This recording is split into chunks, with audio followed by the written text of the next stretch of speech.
കഴിഞ്ഞ ദിവസങ്ങളിലൊക്കെ ശ്രേഷ്ഠരാകുന്ന കർത്തൃദാസന്മാരെ ദൈവം ശക്തമായിട്ട് ഇവിടെ ഉപയോഗിച്ചു. വീണ്ടും അവരെ ദൈവം അനുഗ്രഹിക്കട്ടെ. അടൂര് സെൻറ്ററിൻ്റെ ചുമതല വഹിക്കുന്ന ബഹുമാന്യ കർത്തൃദാസൻ തോമസ് മാത്യു അവർകൾ കുടുംബം ദീർഘവർഷത്തെ ആത്മീക ബന്ധമുണ്ട്. അതെല്ലാം ഇപ്പം ഈ സന്ദർഭത്തിൽ വിവരിക്കുന്നില്ല. ദൈവത്തിൻ്റെ മഹത്വം. എല്ലാ കാര്യങ്ങളിലും ഒന്നിച്ച് സഹകരിച്ച് പ്രാർത്ഥിപ്പാൻ ദൈവം ഏറെ വർഷം കൊണ്ട് കൃപ നൽകി. എല്ലാറ്റിനായിട്ടും ദൈവത്തെ മഹത്വപ്പെടുത്തുന്നു. അവർ ഇരുന്ന് ഫെയ്ത്ത് ഹോമിൽ ചെല്ലുവാനും പാർക്കുവാനും ഒന്നിച്ച് കൂട്ടായ്മ ആചരിപ്പാനൊക്കെ മറിയമ്മാമയുള്ള കാലത്ത്, അത് കഴിഞ്ഞ് മാന്യ കർത്തദാസിയെ വിവാഹം ചെയ്ത സമയത്തും തൃശ്ശൂർ പഴഞ്ഞിയിൽ വിവാഹത്തിന് ഞാനും പോയി. അങ്ങനെ ആ നല്ല ബന്ധങ്ങൾക്കായിട്ട് സ്തോത്രം. അമേരിക്ക ചെന്നപ്പോഴും ഫ്രഞ്ചിയും ഫ്രെഡിയൊക്കെ ആയിട്ടുള്ള ആത്മീക ബന്ധത്തിനായിട്ട് സ്തോത്രം. ഇവിടെ ഇരിക്കുന്ന എല്ലാ കർത്തൃദാസന്മാരുമായിട്ടും വളരെ അടുത്ത് ഇടപെടാറുണ്ട്.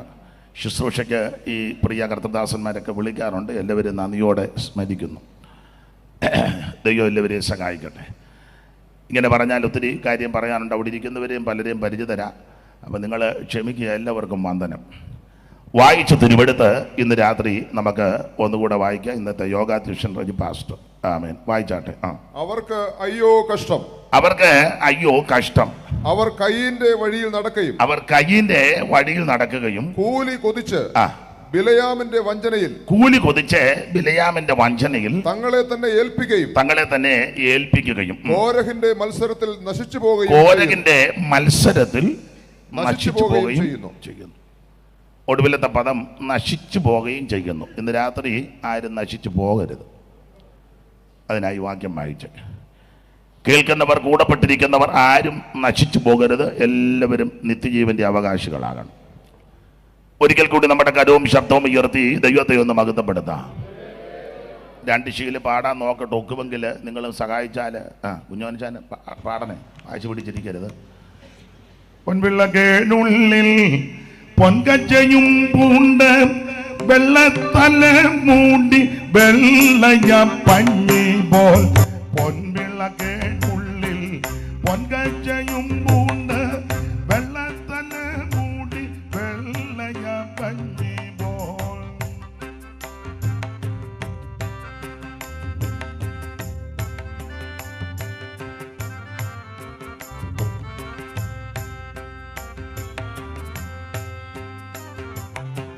പൊൻവിളക്കേനുള്ളിൽ പൊൻകച്ചയും പൂണ്ട് വെള്ളത്തല മൂടി വെള്ളയ പഞ്ഞി പോൽ, വെള്ളോട്ടുല തന്നിൽ കാച്ചി പഴുപ്പിച്ച് വെള്ള കുതിര പുറത്തേറി വരുന്ന പുരുഷനെ കണ്ടേൻ ഉത്തമ പുരുഷനെ കണ്ടേൻ, പുരുഷനെ കണ്ടേൻ ഉത്തമ പുരുഷനെ കണ്ടേൻ.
വന്ന പുരുഷനെ കണ്ടേ ഉത്തമ പുരുഷനെ കണ്ടേ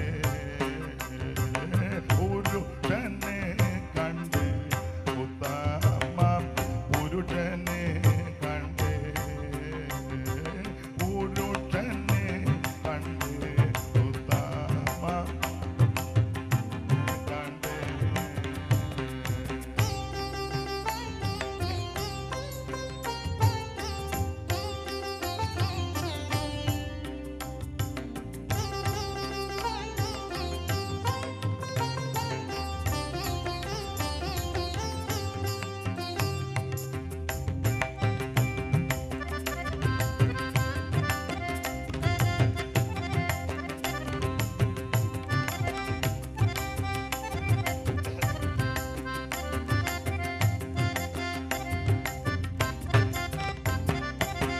മൂന്നു പത്തിൽ സ്നാനം മൂന്നരയിൽ വേല മൂന്നു പത്തിൽ സ്നാനം മൂന്നു പത്തിൽ സ്നാനം മൂന്നരയിൽ വേല മൂന്നു പത്തിൽ സ്നാനം മൂന്നരയിൽ വേല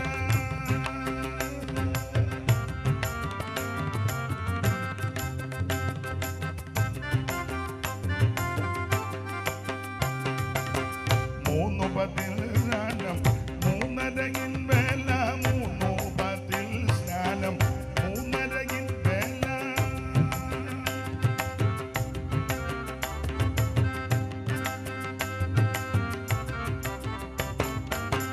മൂന്നു പത്തിൽ സ്നാനം മൂന്നരയിൽ വേല ഇങ്ങനെ ഭൂതലെ സഞ്ചരിച്ചു നാഥൻ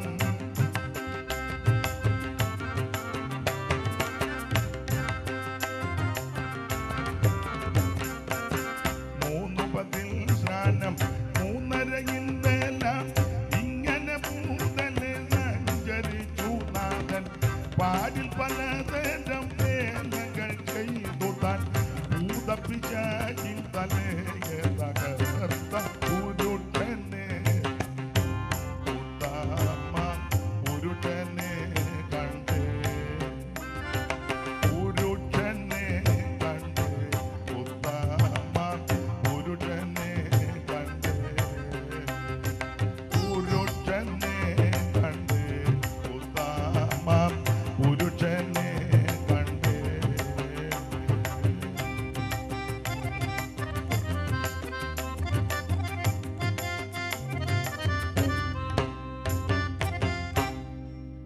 ഒരിക്കൽ കൂടി കരമുയർത്തി ദൈവത്തെ മഹത്വപ്പെടുത്താം.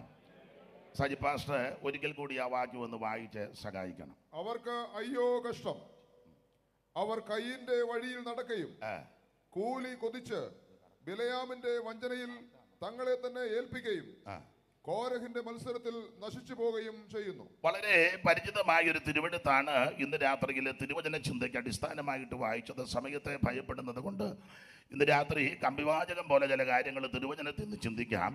യൂദയുടെ ലേഖനം അതിൻ്റെ 11-ാമത്തെ തിരുവെടുത്ത്. അവർ കയ്യിൻ്റെ വഴിയിൽ നടക്കുകയും കൂലി കൊതിച്ച് ബിലയാമിൻ്റെ വഞ്ചനയിൽ തങ്ങളെ ഏൽപ്പിക്കുകയും കോരഹിൻ്റെ മത്സരത്തിൽ നശിച്ച് പോകുകയും ചെയ്യുന്നു. 3 വ്യക്തികളെ ഇവിടെ കാണുന്നുണ്ട്. കയ്യിന്, ബിലയാം, കോരഹ്. എൻ്റെ ഭാഷയാ 3 നല്ല ഏറ്റ പുള്ളിക്കാരാ. ഇന്ന് രാത്രി 1-2 കാര്യങ്ങളൊന്ന് ചിന്തിക്കാം വചനത്തിൽ നിന്ന്. ഈ ഇന്ത്യ പെന്തക്കോസ്ത് ദൈവസഭ അടൂർ സെൻറ്ററിൻ്റെ കൺവെൻഷൻ ആയതുകൊണ്ട് ഇവിടെ കൂടപ്പെട്ടതിൽ സിംഹഭാഗവും വചനത്തിൽ നല്ല തിട്ടമുള്ളവരും വളരെ അറിവും പരിജ്ഞാനമുള്ളവരാണ്. ഈ സെൻറ്ററിലുള്ള ഒട്ടുമിക്ക ദൈവമക്കളും ദൈവദാസന്മാരും വിശേഷിച്ച് പാസ്റ്റർമാരെക്കാളും നല്ല തിട്ടമുള്ളവരാ വിശ്വാസികൾ. എനിക്കറിയാം ബഹുമാനപ്പെട്ട സെൻട്രൽ പാസ്റ്റർ തട്ടയിലിരിക്കുമ്പോൾ അവിടെ ഒന്നുക്കൊന്നുക്ക് മെച്ചമുള്ളവരാ. ഇങ്ങനെ നോക്കിയിരിക്കും എന്തിലേലും പിടിക്കാൻ. കാരണം അയാൾ തിട്ടമുള്ളവരാ. തെങ്ങുംപള്ളി ശൗമേൽ സാർ അടക്കമുള്ളവർ, TT ശൗമേൽ സാർ അടക്കമുള്ളവർ. അവിടെയൊക്കെ പ്രസംഗിച്ച് കയറി വരിക എന്ന് പറഞ്ഞാൽ വലിയ ബുദ്ധിമുട്ടുമാണ്. അപ്പം അത്രയ്ക്ക് ദൈവപരിജ്ഞാനവും തിട്ടവും ഉള്ളവരാ. വെള്ളം വേണ്ടെന്നാണ്.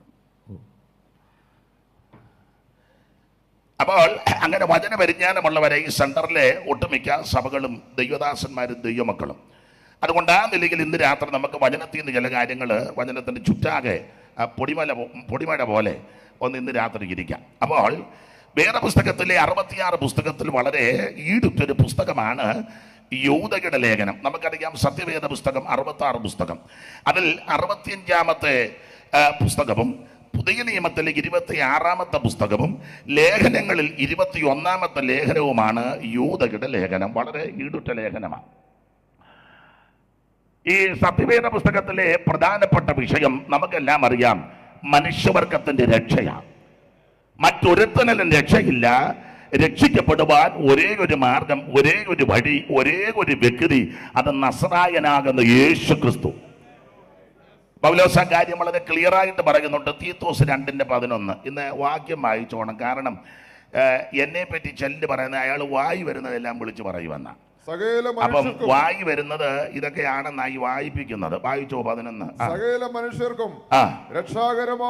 സകല മനുഷ്യർക്കും രക്ഷാകരമായ ദൈവകൃപ കുതിച്ചുവല്ലോ നാം ഭാഗ്യകരമായ പ്രത്യാശയ്ക്കായിട്ടും മഹാദൈവവും നമ്മുടെ രക്ഷിതാവുമാകുന്ന യേശു ക്രിസ്തുവിന്റെ തേജസ്സിന്റെ പ്രത്യക്ഷതയ്ക്കായിട്ട് കാത്തും കൊണ്ട് ഭക്തികേടും പ്രപഞ്ചഭോഗങ്ങളും വർജിച്ചിട്ട് ഈ ലോകത്തിൽ സുബോധത്തോടും നീതിയോടും ദൈവഭക്തിയോടും കൂടെ ജീവിച്ചു പോരേണ്ടതിന് അത് നമ്മെ ശിക്ഷിച്ച് വളർത്തുന്ന നാം കൊടുത്തിരിക്കുന്നത്. ഒറ്റ വാക്ക് പറഞ്ഞാൽ ഇതിലെ പ്രധാനപ്പെട്ട വിഷയം മനുഷ്യവർഗത്തിന്റെ രക്ഷ. അത് യേശുക്രിസ്തുവിൽ കൂടി മാത്രം. അതാ ഈ പുസ്തകത്തിലെ പ്രധാന വിഷയം. ഈ പുസ്തകത്തിലെ പ്രതിപാദ്യ പുരുഷൻ എല്ലാവരിലും ശ്രേഷ്ഠനാകുന്ന, യോഗ്യനാകുന്ന, ഉന്നതനാകുന്ന, മഹിമയുള്ള നസറായനാകുന്ന യേശുക്രിസ്തു.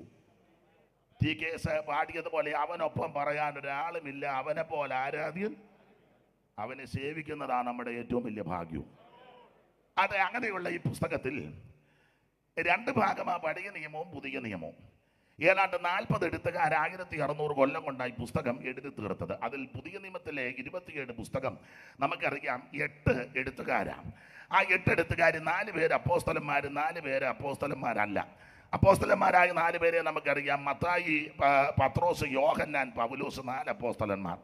മറ്റ് 4 പേര് യാക്കോബും യൂദയും മർക്കോസും ലൂക്കോസും, അത് 4 പേര്. അത് 2 പേര് 2 അപ്പോസ്തലന്മാരുടെ കൂടെ സന്തത സഹചാരികളായി ശുശ്രൂഷിച്ചവരാ, മർക്കോസും ലൂക്കോസും. മർക്കോസ് പത്രോസിന്റെ കൂടെയും ലൂക്കോസ് പൗലൂസിന്റെ കൂടെയും ശുശ്രൂഷയിൽ വളരെ വ്യാപൃതരായിരുന്നു. ദൈവദാസന്മാരൊക്കെ എനിക്ക് വേണ്ടി പ്രാർത്ഥിക്കണം. നിങ്ങൾ മസിൽ പിടിച്ചിരിക്കരുത്. സ്തോത്രമൊക്കെ പറഞ്ഞ് എന്നെ ഒന്ന് സഹായിക്കണം. നിങ്ങളെല്ലാം വലിയ ഊറ്റന്മാരാണെന്ന് എനിക്കറിയാം, എന്നാലും എന്നെ ഒന്ന് സഹായിക്കണം. നിങ്ങളുടെ പിന്തുണയുണ്ടെങ്കിലേ വല്ലതും നടക്കുകയുള്ളൂ. ദൈവത്തിൻ്റെ മഹത്വം. അപ്പോൾ ഈ 27 പുസ്തകം 8 പേര് ചേർന്ന് എഴുതി. അതിൽ യൂദയുടെ ലേഖനം വളരെ ഈടുറ്റ ലേഖനമാണ്. നമുക്കറിയാം 21 ലേഖനമാണ്. റോമാലേഖനം മുതൽ യൂദയുടെ ലേഖനം വരെ 21 ലേഖനം. ഈ ലേഖനങ്ങളെല്ലാം ഉപദേശ വിഷയങ്ങളാണ്. എന്തിനാ ഉപദേശ വിഷയങ്ങൾ? ഇത് സഭയ്ക്ക് തന്നിരിക്കുന്നതാണ്.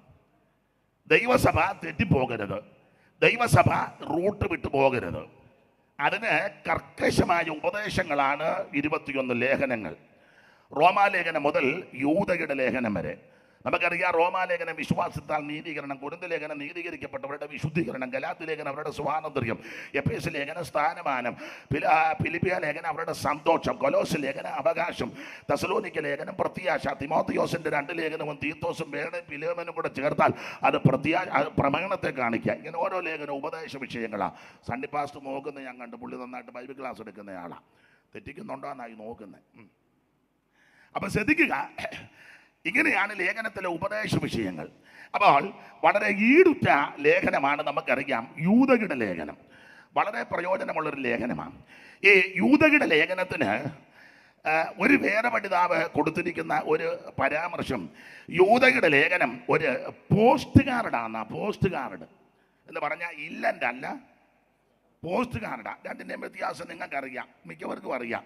ഇല്ലൻ്റിൽ ഒത്തിരി കാര്യം എഴുതാം, പോസ്റ്റ് കാർഡിൽ ഒത്തിരി കാര്യമൊന്നും എഴുതാനൊക്കത്തില്ല. ഇല്ലൻ്റിൽ എഴുതിയിട്ടുള്ളവരൊക്കെ ഇവിടെ ഇരിപ്പുണ്ട്. പണ്ട് അച്ചായന് പേർഷ്യയിലായിരുന്നപ്പോൾ, അല്ലെ അമേരിക്കയിൽ വേണ്ടപ്പെട്ടവരായിരുന്നപ്പോഴൊക്കെ അന്ന് ഫോണൊന്നുമില്ല, ഇല്ലൻ്റാ കത്തെഴുതുക. പഴയ ഇല്ലൻ്റിന് 3 പേജാണ്. നന്നായിട്ടിരുന്ന് എഴുതും, കുത്തിയിരുന്നാണ് എഴുതുന്നത്. എഴുതുമ്പോൾ എല്ലാ കാര്യവും ചേർത്താണ് എഴുതുന്നത്. അച്ചായൻ സുഖമായിട്ടിരിക്കുന്നെന്ന് വിശ്വസിക്കുന്നു, ഞാനും പിള്ളേരും അടൂര് സൗഖ്യമായിട്ട് ഇരിക്കുന്നു. പിന്നെ ഒരു കാര്യം, നിങ്ങളുടെ പെങ്ങൾ കൂടെ വരുന്നുണ്ട്, അത് വലിയ താല്പര്യം എനിക്ക്. പിന്നെ അമ്മയെ പറഞ്ഞ് അനിയൻ്റെ വീട്ടിലോട്ട് വിട്ടേക്കണം, ഇവിടെ അധികം നാളെ നിൽക്കാൻ ഒന്നും അറിയാൻ മേല, എല്ലാം കുത്തിയിരുന്ന് എഴുതിയേച്ചാ. ഇതൊക്കെ എഴുതും. പിന്നെ സഭയിലെ പാസ്റ്റർ എന്ന് എന്നെ കുത്തിയാ പ്രസംഗിക്കുന്നത്. അതുകൊണ്ട് ഞാൻ ഇനി ആ സഭയിലോട്ട് ഇങ്ങനെയൊക്കെ എഴുതിയ ആൾക്കാരുണ്ട്. ആട്ടെ, ഇതെല്ലാം എഴുതി എഴുതി എഴുതി ഈ ഇല്ലൻ്റെ മടക്കി ഒട്ടിക്കും. പഴയ ആൾക്കാർ മിക്കവരും ഒട്ടിക്കുന്നത് അറിയാമല്ലോ. എന്നാൽ ചിലരെ ചോറ് ഒട്ടിക്കും, ചിലർ പിന്നെ പശയൊക്കെ വന്നത്. ഇതെല്ലാം ഒട്ടിച്ച് വൃത്തിയാക്കിയേച്ച് ഇടാൻ നേരത്തെ അയ്യോ ഒരു കാര്യവും കൂടെ എഴുതിയില്ലല്ലോ, അന്നെ അത് ഇങ്ങനെ ഒന്ന് വെച്ച സൈഡിൽ എഴുതും. ഇതെല്ലാം ഇല്ലെങ്കിൽ എഴുതാം. പൊട്ടിക്കുന്ന പുള്ളി അവിടെ കീറുകാന്ന് അത് വായിക്കത്തുമില്ല. പിന്നെ ചെല്ലിന് കീറിയത് ചേർത്ത് വെച്ച് നോക്കൂ, എന്നതാ തങ്കമ്മ. അപ്പം ഇല്ലൻ്റെ രീതി അതാ. എന്നാൽ പോസ്റ്റുകാരുടെ അങ്ങനല്ല. അധികം ഒന്നും എഴുതാനൊക്കത്തില്ല, പക്ഷേ എഴുതുന്നതെല്ലാം കഴമ്പുള്ള കാര്യമാണ്. തന്നെയല്ല, പോസ്റ്റുകാരുടെ എല്ലാവർക്കും വായിക്കാം, എല്ലാവർക്കും വായിക്കാം. അതുകൊണ്ടാണ് പണ്ടൊരു കേട്ടിട്ടുണ്ട്, പോസ്റ്റ്മാൻ അവിടെയും സുഖം ഇവിടെയും സുഖം, പിന്നെ എനിക്ക് അന്നോ സൂക്ക് എഴുതുമായിട്ട് നടക്കാൻ എല്ലാവരും ദൂരെ കളഞ്ഞെന്ന. അപ്പോൾ ഈ യൂദയുടെ ലേഖനത്തെ പറ്റി പറയുന്നത് ഇത് ഒരു പോസ്റ്റുകാരനാണ് എന്ന് പറഞ്ഞാൽ അധികം കാര്യങ്ങളൊന്നുമില്ല, ഉള്ളത് വളരെ കടമ്പുള്ള കാര്യമാണ്. നമുക്കറിയാം പോസ്റ്റുകാരനാണെന്ന് പറയാൻ കാര്യം ഈ ലേഖനത്തിൽ എത്ര വാക്യമുണ്ട് സജി പാസ്റ്റർ? എത്രയാ? 25 വാക്യമേ ഉള്ളൂ. പോസ്റ്റുകാരുടെ 25 വാക്യം. ഇതുപോലെ 25 വാക്യമുള്ള വേറൊരു ലേഖനമുണ്ട്, നമുക്കറിയാം. ഏതാ? അവിടെ സഹോദരിമാർ പറഞ്ഞു, ഉറക്കെ പറയാമേ. ഫിലേമോൻ്റെ ലേഖനമാണ്. അത് 25. ഒരധ്യായമുള്ള പല ലേഖനമുണ്ട്. ഒന്ന് യൂദയുടെ ലേഖനം, ഒന്ന് ഫിലേമോൻ്റെ ലേഖനം, ഒന്ന് യോഹന്നാൻ്റെ 2-ാം ലേഖനം, അടുത്തത് യോഹന്നാൻ്റെ 3-ാം ലേഖനം. അപ്പോൾ യോഹന്നാൻ്റെ 3-ാം ലേഖനവും 2-ാം ലേഖനവും യൂദയുടെ ലേഖനവും ഫിലേമോൻ്റെ ലേഖനവും എല്ലാം ഒരേ അധ്യായമാണ്. അതിൽ ഫിലേമോൻ്റെ ലേഖനവും യൂദയുടെ ലേഖനത്തിൽ 25 വാക്യങ്ങളുമേ ഉള്ളൂ. ഈ 25 വാക്യമേ ഉള്ളൂ എന്നോർത്ത് ഇത് നിസ്സാരമായി കരുതരുത്. വളരെ ആഴമേറിയ ഈടുറ്റ ലേഖനമാണ് യൂദയുടെ ലേഖനം. ഈ ലേഖനത്തിൻ്റെ ഒരു പ്രധാന വിഷയം, യൂദയുടെ ലേഖനം ഒരു പ്രധാന പദം സൂക്ഷിക്കുക. അതായത് ഇതിനകത്ത് എന്തുവാ? സൂക്ഷിക്കുക. ഒന്ന് വാക്യം വായിച്ചോ.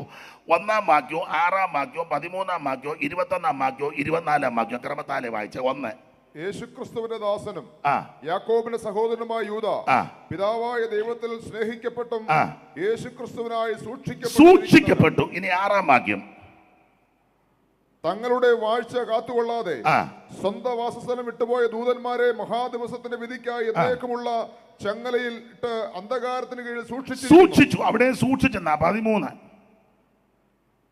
തങ്ങളുടെ നാണക്കേട് നുരച്ചു തള്ളുന്ന കൊടിയ കടൽത്തിരകൾ സദാകാലത്തേക്കും അന്ധതമസ് സൂക്ഷിച്ചു വെച്ചിരിക്കുന്നു. അവിടെ സൂക്ഷിച്ചു. 21.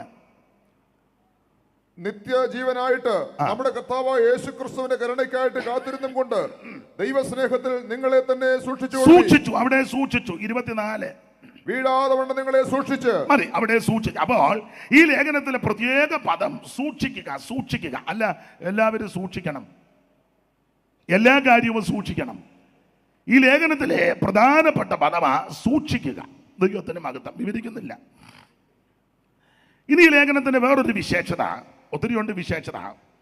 ഇത് വെളിപ്പാട് പുസ്തകത്തിന് പിറകിലാണ് നമുക്കറിയാം യൂദയുടെ ലേഖനം ക്രമപ്പെടുത്തി വെച്ചിരിക്കുന്നത്.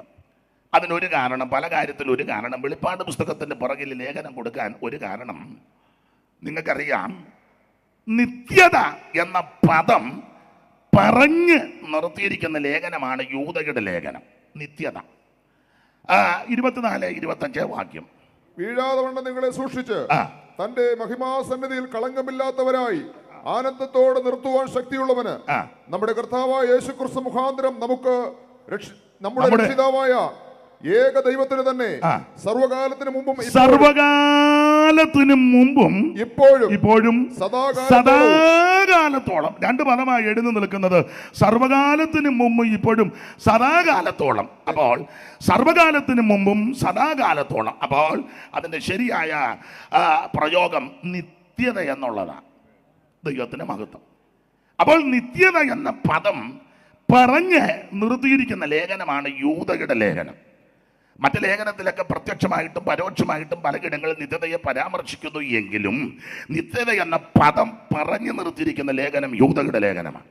അപ്പൊ ഇത് വെളിപ്പാട് പുസ്തകത്തിന് പുറകിൽ കൊടുക്കാൻ കാര്യം നിത്യത എന്ന പദമേ പറഞ്ഞിട്ടുള്ളൂ. ആ നിത്യത എന്താണെന്ന് അല്പമെങ്കിലും വിസ്തരിച്ചിരിക്കുന്ന പുസ്തകം വെളിപ്പാട് പുസ്തകമാണ് എന്ന് പറഞ്ഞാൽ നമ്മുടെ പ്രത്യാശയെ ഒന്ന് പുതുക്കി ഞാൻ നിങ്ങളുമെല്ലാം നിത്യതയിലെത്തണം. എന്നെ കേൾക്കുന്ന ആരും നശിച്ചു പോകരുത്, ഒരുത്തരും നഷ്ടപ്പെട്ടു പോകരുത്, ഓടിയതും അധ്വാനിച്ചത് വൃഥാവാകരുത്. പൗലോസിന്റെ ഭാഷയിൽ പറഞ്ഞാൽ ആത്മാവിൽ ആരംഭിച്ച് ജഡത്തിക്കൊണ്ട് അവസാനിപ്പിക്കരുത്. ഇവിടെ ഒന്നും നേടിയില്ലെങ്കിലും നേടിയെടുക്കാൻ ഒത്തില്ലെങ്കിലും പ്രിയരെ നിത്യത നഷ്ടപ്പെട്ടു പോകരുത്. അതുകൊണ്ട് ഈ ലേഖനം വെളിപ്പാട് പുസ്തകത്തിന്റെ പുറകിൽ ഇത് കൊടുത്തിരിക്കുന്നത് നിത്യത എന്ന പദം പറഞ്ഞാൽ നിർത്തിയിരിക്കുന്നത്. ഇനി ഈ ലേഖനത്തിന്റെ വേറൊരു വിശേഷത, ഈ മൂന്നുകളുടെ ഒരു പ്രയോഗം ഈ ലേഖനത്തിലുണ്ട്. മൂന്നൊന്നൊരു കണക്ക് സൂക്ഷ്മമായി വായിച്ചാൽ മൂന്നിന്റെ കണക്കുണ്ട്. ഒന്നാം വാക്യം വായിര്. യേശുക്രിസ്തുവിന്റെ ദാസനും യാക്കോബിന്റെ സഹോദരനുമായ യൂദ. മതി, മൂന്ന് പേരുടെ പേരുണ്ടല്ലോ, യേശു ക്രിസ്തു, യാക്കോബ്, യൂദ. മൂന്നിന്റെ ഒരു കണക്കാ, മൂന്നുകളുടെ ഒരു കണക്ക്. അടുത്ത വാക്യം വായിച്ച വേറൊരു മൂന്ന്. പിതാവായ ദൈവത്തിൽ സ്നേഹിക്കപ്പെട്ടും യേശുക്രിസ്തുവിനായി സൂക്ഷിക്കപ്പെട്ടും ഇരിക്കുന്നവരായ വിളിക്കപ്പെട്ട്. മൂന്ന് പദം കണ്ടോ? സ്നേഹിക്കപ്പെട്ട്, സൂക്ഷിക്കപ്പെട്ട്, വിളിക്കപ്പെട്ട്. മൂന്ന് പദമാണ്. അപ്പൊ മൂന്നുകളുടെ ഒരു പ്രയോഗം ഈ പുസ്തകത്തിലുണ്ട്. ഇത് പോസ്റ്റ് കാർഡാന്നോർത്ത് തള്ളിക്കളയരുത്, വളരെ ആഴമേറിയ ലേഖനമാണ്. അപ്പോൾ സൂക്ഷിക്കപ്പെട്ട്, സ്നേഹിക്കപ്പെട്ട്, വിളിക്കപ്പെട്ട്.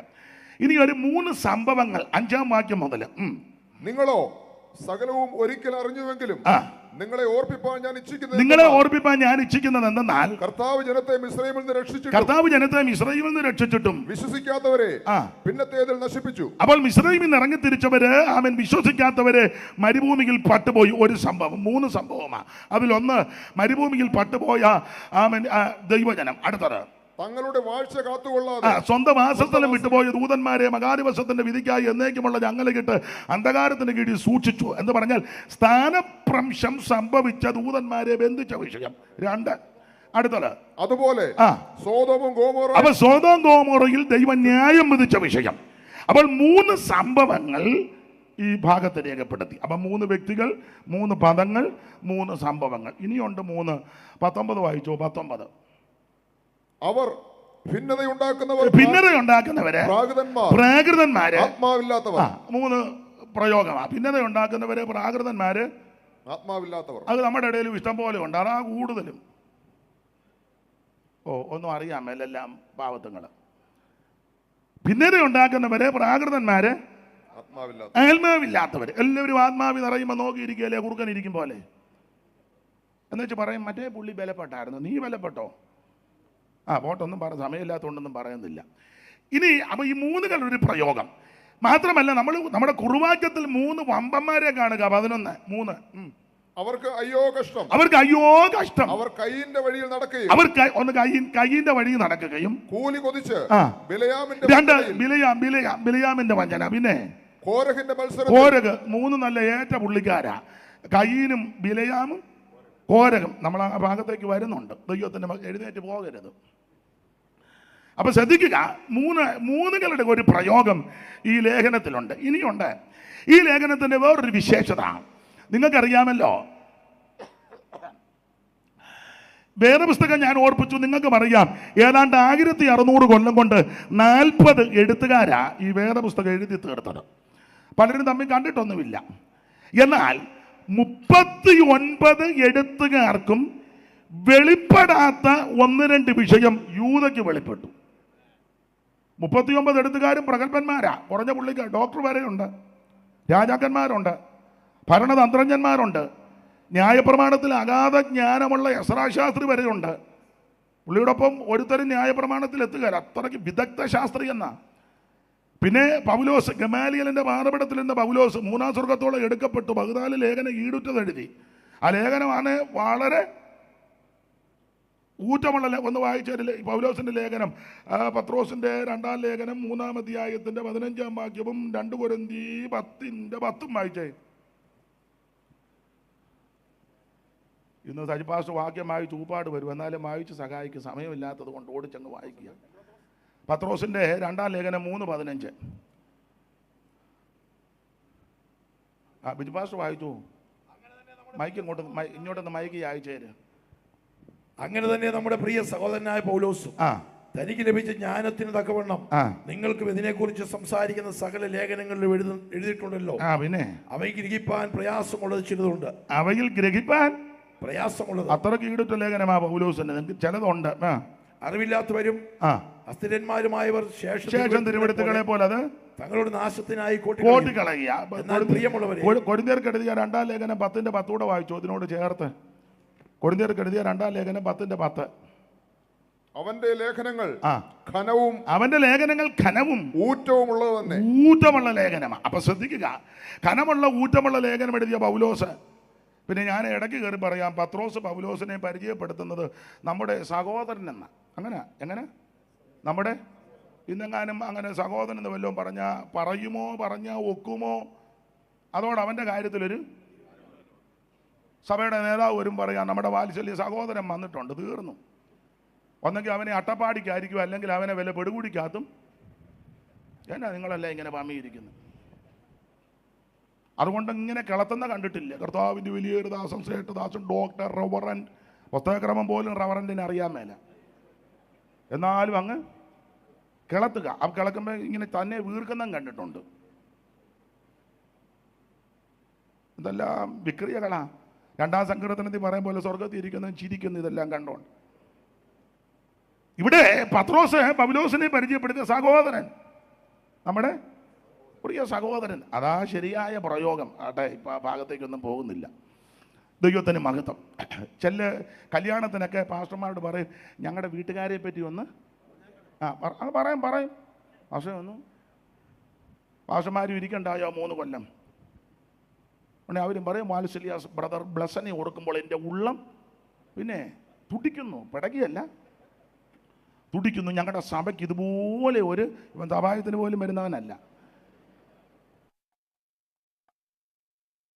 ദൈവത്തെ സ്തുതിക്കുന്നു. തോമാസ് ലീഗ വന്ന കാലത്ത് കടമ്പനാട്ടായിരുന്നു അവരുടെ മൂല കുടുംബം. മുതലാളി കുടുംബമാണ്. മുതലാളിമാരില്ല എൻ്റെ കൊങ്ങായിക്ക് പിടിക്കാൻ വരരുത്. ഞാനൊരു ഉദാഹരണം പറഞ്ഞതാണ്. നന്നായിട്ട് കിളത്തും. ഇവിടെ കിളത്തൊന്നുമില്ല. ഒറ്റ വാക്ക് പറഞ്ഞു, നമ്മുടെ പ്രിയ സഹോദരനായ. അത്രേ ഉള്ളൂ. ആട്ടെ, നമുക്ക് ആ വിഷയം വിട്ടാക്കി. ഇനി അത് ചിന്തിച്ചിരുന്ന ഒരു അസ്വസ്ഥത ഉണ്ടാകണ്ട. അപ്പോൾ ഇങ്ങനെയുള്ള പൗലോസിനും ഡോക്ടറായ ലൂക്കോസിനും ന്യായപ്രമാണത്തിൽ വിദഗ്ധ ശാസ്ത്രിയായ യസ്രായിക്കും ദൈവത്തിൻ്റെ അടുക്ക ചെന്നിരുന്ന മോശയ്ക്കും രാജാവായ ദാവീദിനും തൻ്റെ മകൻ രാജാവായ ശലോമോനും ഇവർക്കേർക്കും വെളിപ്പെടാത്ത 1-2 വിഷയം യൂദയ്ക്ക് വെളിപ്പെട്ടു. അതെന്തുവാ 2 വിഷയം? 9-ാം വാക്യം 1-9 വായിച്ചേ.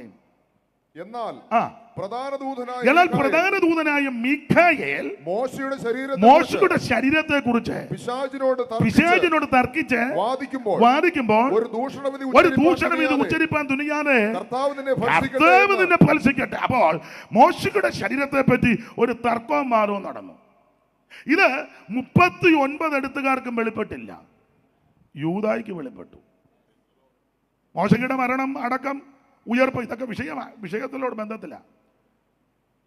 പിശാച് അങ്ങ് തർക്കിക്കുക. ഈ അടക്കുന്ന സമയത്ത് സെമിത്തേരിയുടെ വിഷയത്തിലൊക്കെ ഉടക്കുണ്ടാക്കുമ്പോൾ ഓർത്തോണം ഇവന് ഭൂതമാണ്. സെമിത്തേരി വിഷയത്തിലും അടക്കത്തിലും ഒക്കെ ഉടക്കുണ്ടാക്കുന്നത്. പണ്ട് ഒരപ്പനെ അടക്കാൻ ഞങ്ങൾ പോയപ്പോൾ വേറൊരപ്പൻ സെല്ലിൻ്റെ താക്കോല് തരികയല്ല. എന്തിയാ ഇതാ ഇയാൾ താക്കോല് തരികയല്ല. പിന്നെ ഗുണം പിടിക്കാത്ത പുള്ളിയുടെ കുടുംബക്കാരുണ്ട്. അവർ പറഞ്ഞ് ആദ്യം അയാളെ ഇടിച്ച് അതിനകത്തോട്ട് കയറ്റാൻ പറഞ്ഞു. അന്നേരം താക്കോലിട്ട് വെച്ച് പുള്ളി പോയി. പുള്ളിക്ക് മനസ്സിലായി കൊച്ചുങ്ങൾ കൈകാര്യം ചെയ്യുമെന്ന്.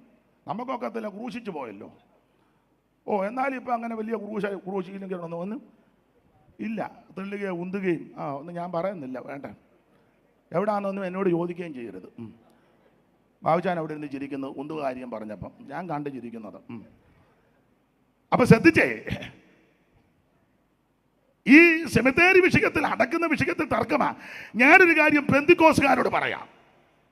നിങ്ങൾക്ക് സെമിത്തേരി ഉണ്ടെങ്കിൽ 1 സെന്റ് ഭൂമി പോലും ഇല്ലാത്തൊരു വ്യക്തി മരിച്ചാൽ, അത് മുസ്ലിം ആയിക്കോട്ടെ, ഹൈന്ദവനാകട്ടെ, അക്രൈസ്തവനാകട്ടെ, നിരീശ്വരവാദിയാകട്ടെ, ആരുമാകട്ടെ, അവൻ മനുഷ്യനല്ലേ. അവൻ മരിച്ചാൽ നീ അവിടെ കൊണ്ട് അടക്കണം. ഇല്ലേ പിന്നെ ഈ പുസ്തകം എടുത്തോണ്ട് നേടുക എന്നിട്ട് ഒരു ഗുണവുമില്ല. അമ്പേറും തല്ലിപ്പൊട്ടിച്ച് നടക്കാന്നല്ലാതെ ഒരുത്തന് 1 സെന്റ് ഭൂമിയില്ല. അടക്കാൻ നിർവാഹമില്ല. നിന്റെ പുരകിടത്തിൽ സ്ഥലമുണ്ടെങ്കിൽ പറഞ്ഞ് ഇവിടെ കൊണ്ട് അടക്കാൻ പറയണം. എന്നിട്ട് വേണം ഈ പുസ്തകം എടുത്തുകൊണ്ട് നടക്കാൻ. അതൊന്നും കേട്ടാ സ്വോത്രം വരികയില്ലെന്ന് എനിക്കറിയാം. ഇനിയിപ്പം ഞെക്കി ഞെരടി ആരും സ്വോത്രമൊന്നും പറയണ്ട.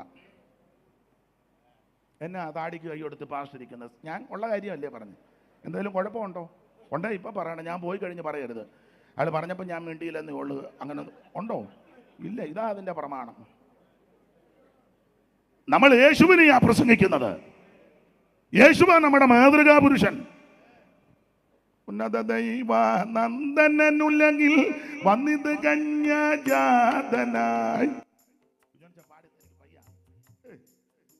ഉന്നത ദൈവ നന്ദനുല്ലെങ്കിൽ വന്നിതു കന്യാജാതനായി. ഇന്നോളം ഒരാൾ വന്നില്ലിതുപോൽ തന്നവതാരം നിസ്തുലം. ഇന്നോളം ഒരാൾ വന്നില്ലിതുപോൽ തന്നവതാരം നിസ്തുലം. എന്തോരത്ഭുത പുരുഷൻ ക്രിസ്തു തന്റെ മഹിമ നിസ്തുലം. എന്തോ മഹിമ. അപ്പൊ ശ്രദ്ധിക്കുക, നമ്മുടെ നായകൻ, നമ്മുടെ നേതാവ്, നാം അനുഗമിക്കുന്നത് കർത്താവിനെയാണ്. പറ്റി തർക്കവും വാദവും. ഇത് 39 എഴുത്തുകാർക്കും വെളിപ്പെട്ടില്ല, യൂദയ്ക്ക് വെളിപ്പെട്ടു. ഇനി വേറൊരു കാര്യം കൂടെ വെളിപ്പെട്ടത് 14-ാം വാക്യം. 14 അറിവുള്ള വാക്യമാണ്. ആദാം മുതൽ ഏഴാമനായ ഹാനോക്ക് ഇവരെ കുറിച്ച് കർത്താവ് എല്ലാവരെയും വിധിപ്പാനും അവർ അഭക്തിയോടെ ചെയ്ത ഭക്തിവിരുദ്ധമായ സകല പ്രവൃത്തികളുടെ നിമിത്തവും ഭക്തികെട്ട പാപികൾ തന്റെ നേരെ പറഞ്ഞ സകല നിഷ്ഠൂരങ്ങളുടെ നിമിത്തവും ഭക്തികെട്ടവരെയൊക്കെയും ബോധം വരുത്തുവാൻ 1000 വിശുദ്ധന്മാരോട് കൂടെ വന്നിരിക്കുന്നുവെന്ന് പ്രവചിച്ചു. ഇത് യൂദായിക്ക് വെളിപ്പെട്ടു. ഏതാ? ഹാനോക്ക് പ്രവചിച്ചെന്ന്. ഹാനോക്ക് ഏത് ഹാനോക്ക്? ഏഴാമൻ ഹാനോക്ക്. അതിന് ഏഴാമൻ എന്ന് പറഞ്ഞേ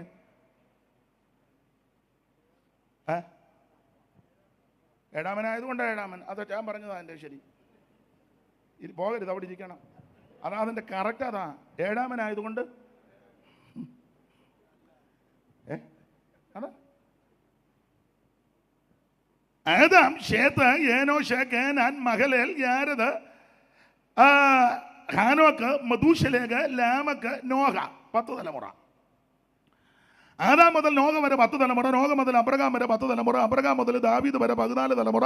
ദാവീദ് മുതൽ ബാബേൽ പ്രവാസം വരെ 14 തലമുറ. ബാബേൽ പ്രവാസം മുതൽ ക്രിസ്തു വരെ 14 തലമുറ.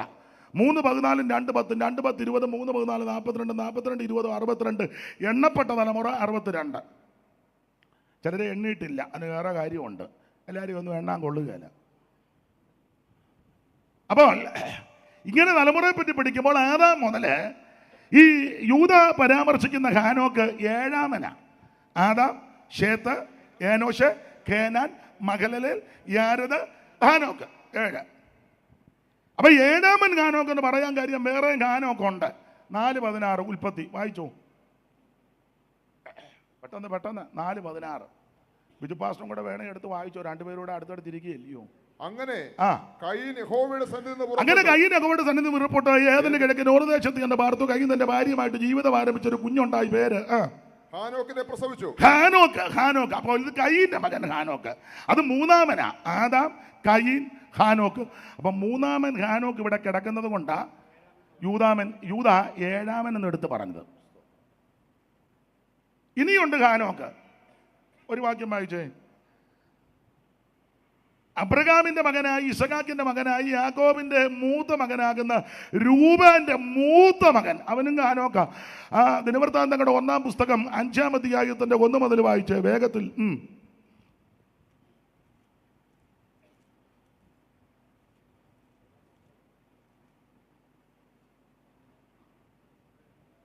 ഇസ്രായേലിന്റെ ആദിജാതൻ രൂപൻ. അവനല്ലയോ ആദിജാതൻ.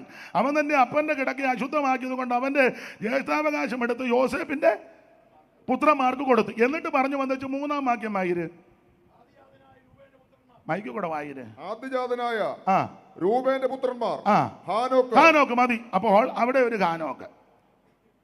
7ാമൻ ഹാനോക്ക് എന്ന് എടുത്ത് പറയാൻ കാര്യം വേറെ ഹാനോക്ക് ഇഷ്ടം പോലെ കിടക്കുക. ഇപ്പൊ എത്ര എണ്ണമായി? 2 ബിജുപാസ് ഉറങ്ങുകയാണോ? 3. 7ാമൻ ഹാനോക്കും കയീന്റെ മകൻ ഹാനോക്കും രൂപന്റെ മകൻ ഹാനോക്ക് 3 എണ്ണം പോരെ? പോരെ? വേണേ ഒന്നുകൂടെ തരാം. ഏതായാലും വന്നതല്ലേ, ഒന്നുകൂടി ഇരിക്കട്ടെ. അബ്രഹാമിന്റെ ആദ്യം ജനിച്ച സന്തതി ഇശ്മായേൽ ഹാഗറിൽ കൂടി. വാഗ്ദത്ത സന്തതി സാറയിൽ കൂടി ജനിച്ചു ഇസഹാക്ക്. സാറ ഉൽപ്പത്തി പുസ്തകം 23 മരിക്കുന്നു 127 വയസ്സിൽ. അബ്രഹാം ശ്മശാന ഭൂമി ഹിത്യരോട് ചോദിച്ചു, ഞാൻ നിങ്ങളുടെ ഇടയിൽ വന്നു പാർക്കുന്നവൻ പരദേശിമായ എൻ്റെ പ്രിയപ്പെട്ടവളെ അടക്കാൻ എനിക്ക് ശ്മശാന ഭൂമി. എന്നിട്ട് അവർ പറയുന്നൊരു പദമുണ്ട്, യോ നീ ഞങ്ങളുടെ ഇടയിൽ ദൈവത്തിൻ്റെ പ്രഭുവാണ്. ദൈവത്തിൻ്റെ പ്രഭു, അതവിടെ നിൽക്കട്ടെ. എന്നിട്ട് 25-ാം അധ്യായത്തിൽ അബ്രഹാം വേറൊരു ഭാര്യ കെതൂറായിക്ക് 5-6 പിള്ളേരുണ്ടായി. അതിൽ 4-മത്തവൻ മിദ്യാൻ. വായിച്ച 25-1 മുതൽ വായിച്ച്. അബ്രഹാം വേറൊരു ഭാര്യയുമായിട്ട് ജീവിതം ആരംഭിച്ചു. അവള് യൊക്താൻ, അവൾ സിമ്രാന്, യൊക്ശാൻ, മെദാൻ, മിദ്യാൻ, ഇശ്ബാൻ. അപ്പൊ 6 പേര്. അതിൽ 4-മത്തവനാ മിദ്യാൻ. മിദ്യാന് 4 പിള്ളേരുണ്ടായി. അതിലൊരുത്തനാണ് ഹാനോക്ക്. മിദ്യാന്റെ പുത്രന്മാർ, അടുത്ത വാക്യം വായിച്ചേ. മിദ്യാന്റെ പുത്രന്മാർ, ആ ഭാഗമായിര് 4-ാം വാക്യമല്ലേ? മിദ്യാന്റെ പുത്രന്മാർ ഏഫർ, ഹാനോക്ക് മതി. അപ്പൊ ഒരു ഹാനോക്കും കൂടെ. അപ്പോൾ വേദപുസ്തകത്തിൽ 1-ൽ കൂടുതൽ ഹാനോക്കുണ്ട്. അതുകൊണ്ടാണ് യൂദ തന്റെ ലേഖനത്തിൽ കൊടുത്തിരിക്കുന്നത് 7-മനായ ഹാനോക്ക്. ഈ ഹാനോക്ക് പ്രവചിച്ചു എന്നാ യൂദ എഴുതിയിരിക്കുന്നത്. എന്ന് പറഞ്ഞാൽ 39 എഴുത്തുകാർക്കും വെളിപ്പെടാത്ത ആത്മീക സത്യം യൂദായിക്ക് ദൈവം വെളിപ്പെടുത്തി.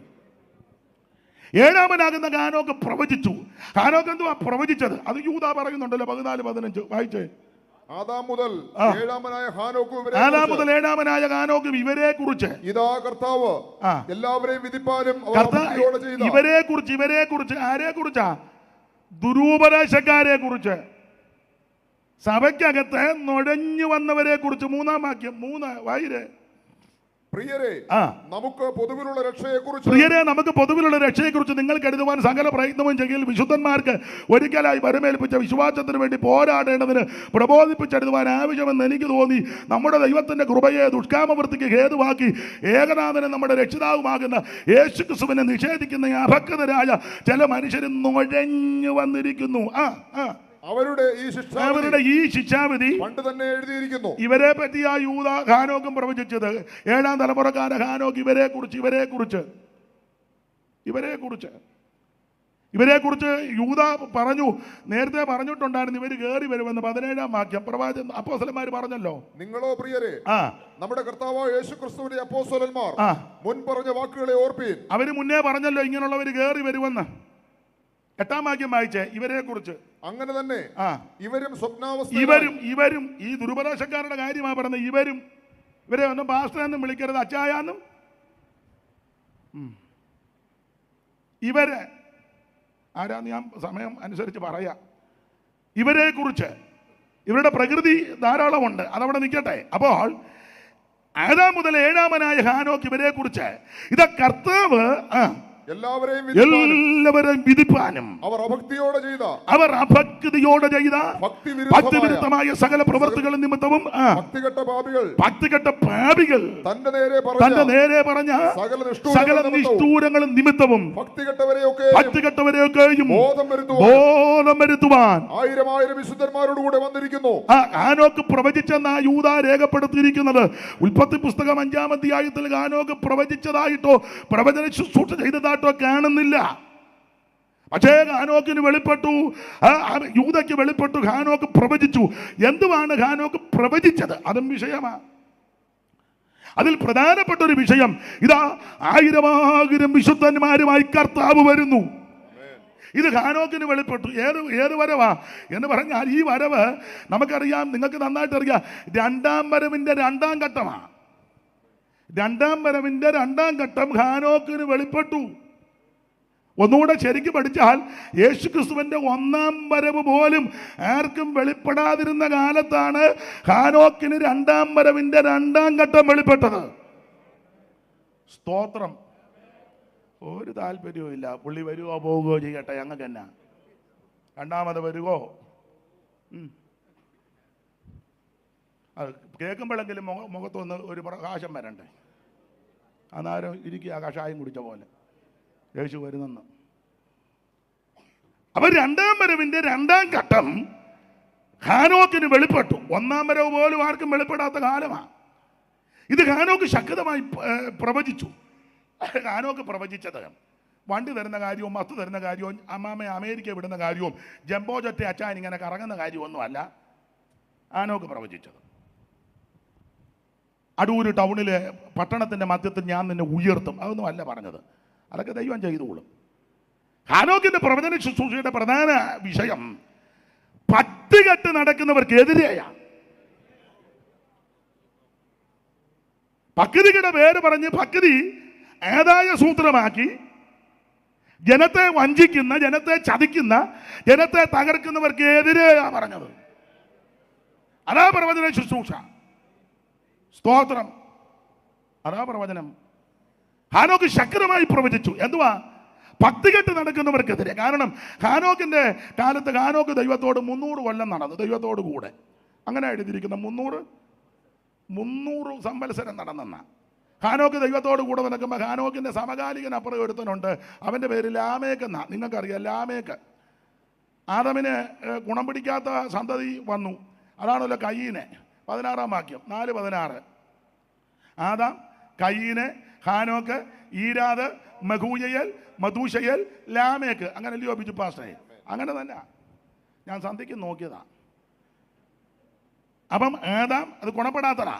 Adam, കയ്യീന്, Enoch, Irad, മെഹൂയൽ, മധൂഷയൽ, Lamech. ഇത് ഗുണപ്പെടാത്തതാ. കയ്യീന്റെ സന്തതി. കയ്യും ഗുണം വന്നവനല്ല. 3:12 വായിച്ച യോഹന്നാന്റെ 1-ാം ലേഖനം 3:12. അപ്പൊ കുറച്ചുകൂടെ ക്ലിയർ ആകും.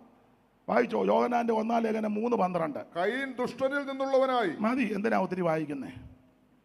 തെളിഞ്ഞല്ലോ ഗുണം പിടിക്കാത്തതാന്ന്. കയ്യീൻ ദുഷ്ടനിൽ നിന്നുള്ളവനാ. എന്നാലും കൊച്ചിനെ കിട്ടിയപ്പോൾ അമ്മാമ്മ പറഞ്ഞു, യഹോവയാൽ എനിക്കൊരു പുരുഷപ്രജ കിട്ടിയെന്ന്. അങ്ങനല്ലേ? 4:1 വായിര്. തള എന്നാ പറഞ്ഞു? അനന്തരം മനുഷ്യൻ തന്റെ ഭാര്യയായ ഹവ്വയുമായിട്ട് ജീവിതം ആരംഭിച്ചു. അടുത്തത് അവൾ ഗർഭം ധരിച്ച് കയ്യീനെ പ്രസവിച്ചു. ഗർഭം ധരിച്ച് കയ്യീനെ പ്രസവിച്ചു. കൊച്ചുമായിട്ട് സഭായുധന, നമ്മുടെ ശൈലിയോ, സഭായുധന വന്നപ്പോൾ 2 ശീലി പാട്ടുമൊക്കെ പാടി അവ്വാമ്മ എഴുന്നേറ്റു. അർഹിക്കാത്ത ആ കറക്ക വാസായിക്കാൻ മേലാത്ത അങ്ങനൊരു പാട്ടില്ലയോ കുഞ്ഞോഞ്ചാ? അർഹിക്കാത്ത നന്മകളും.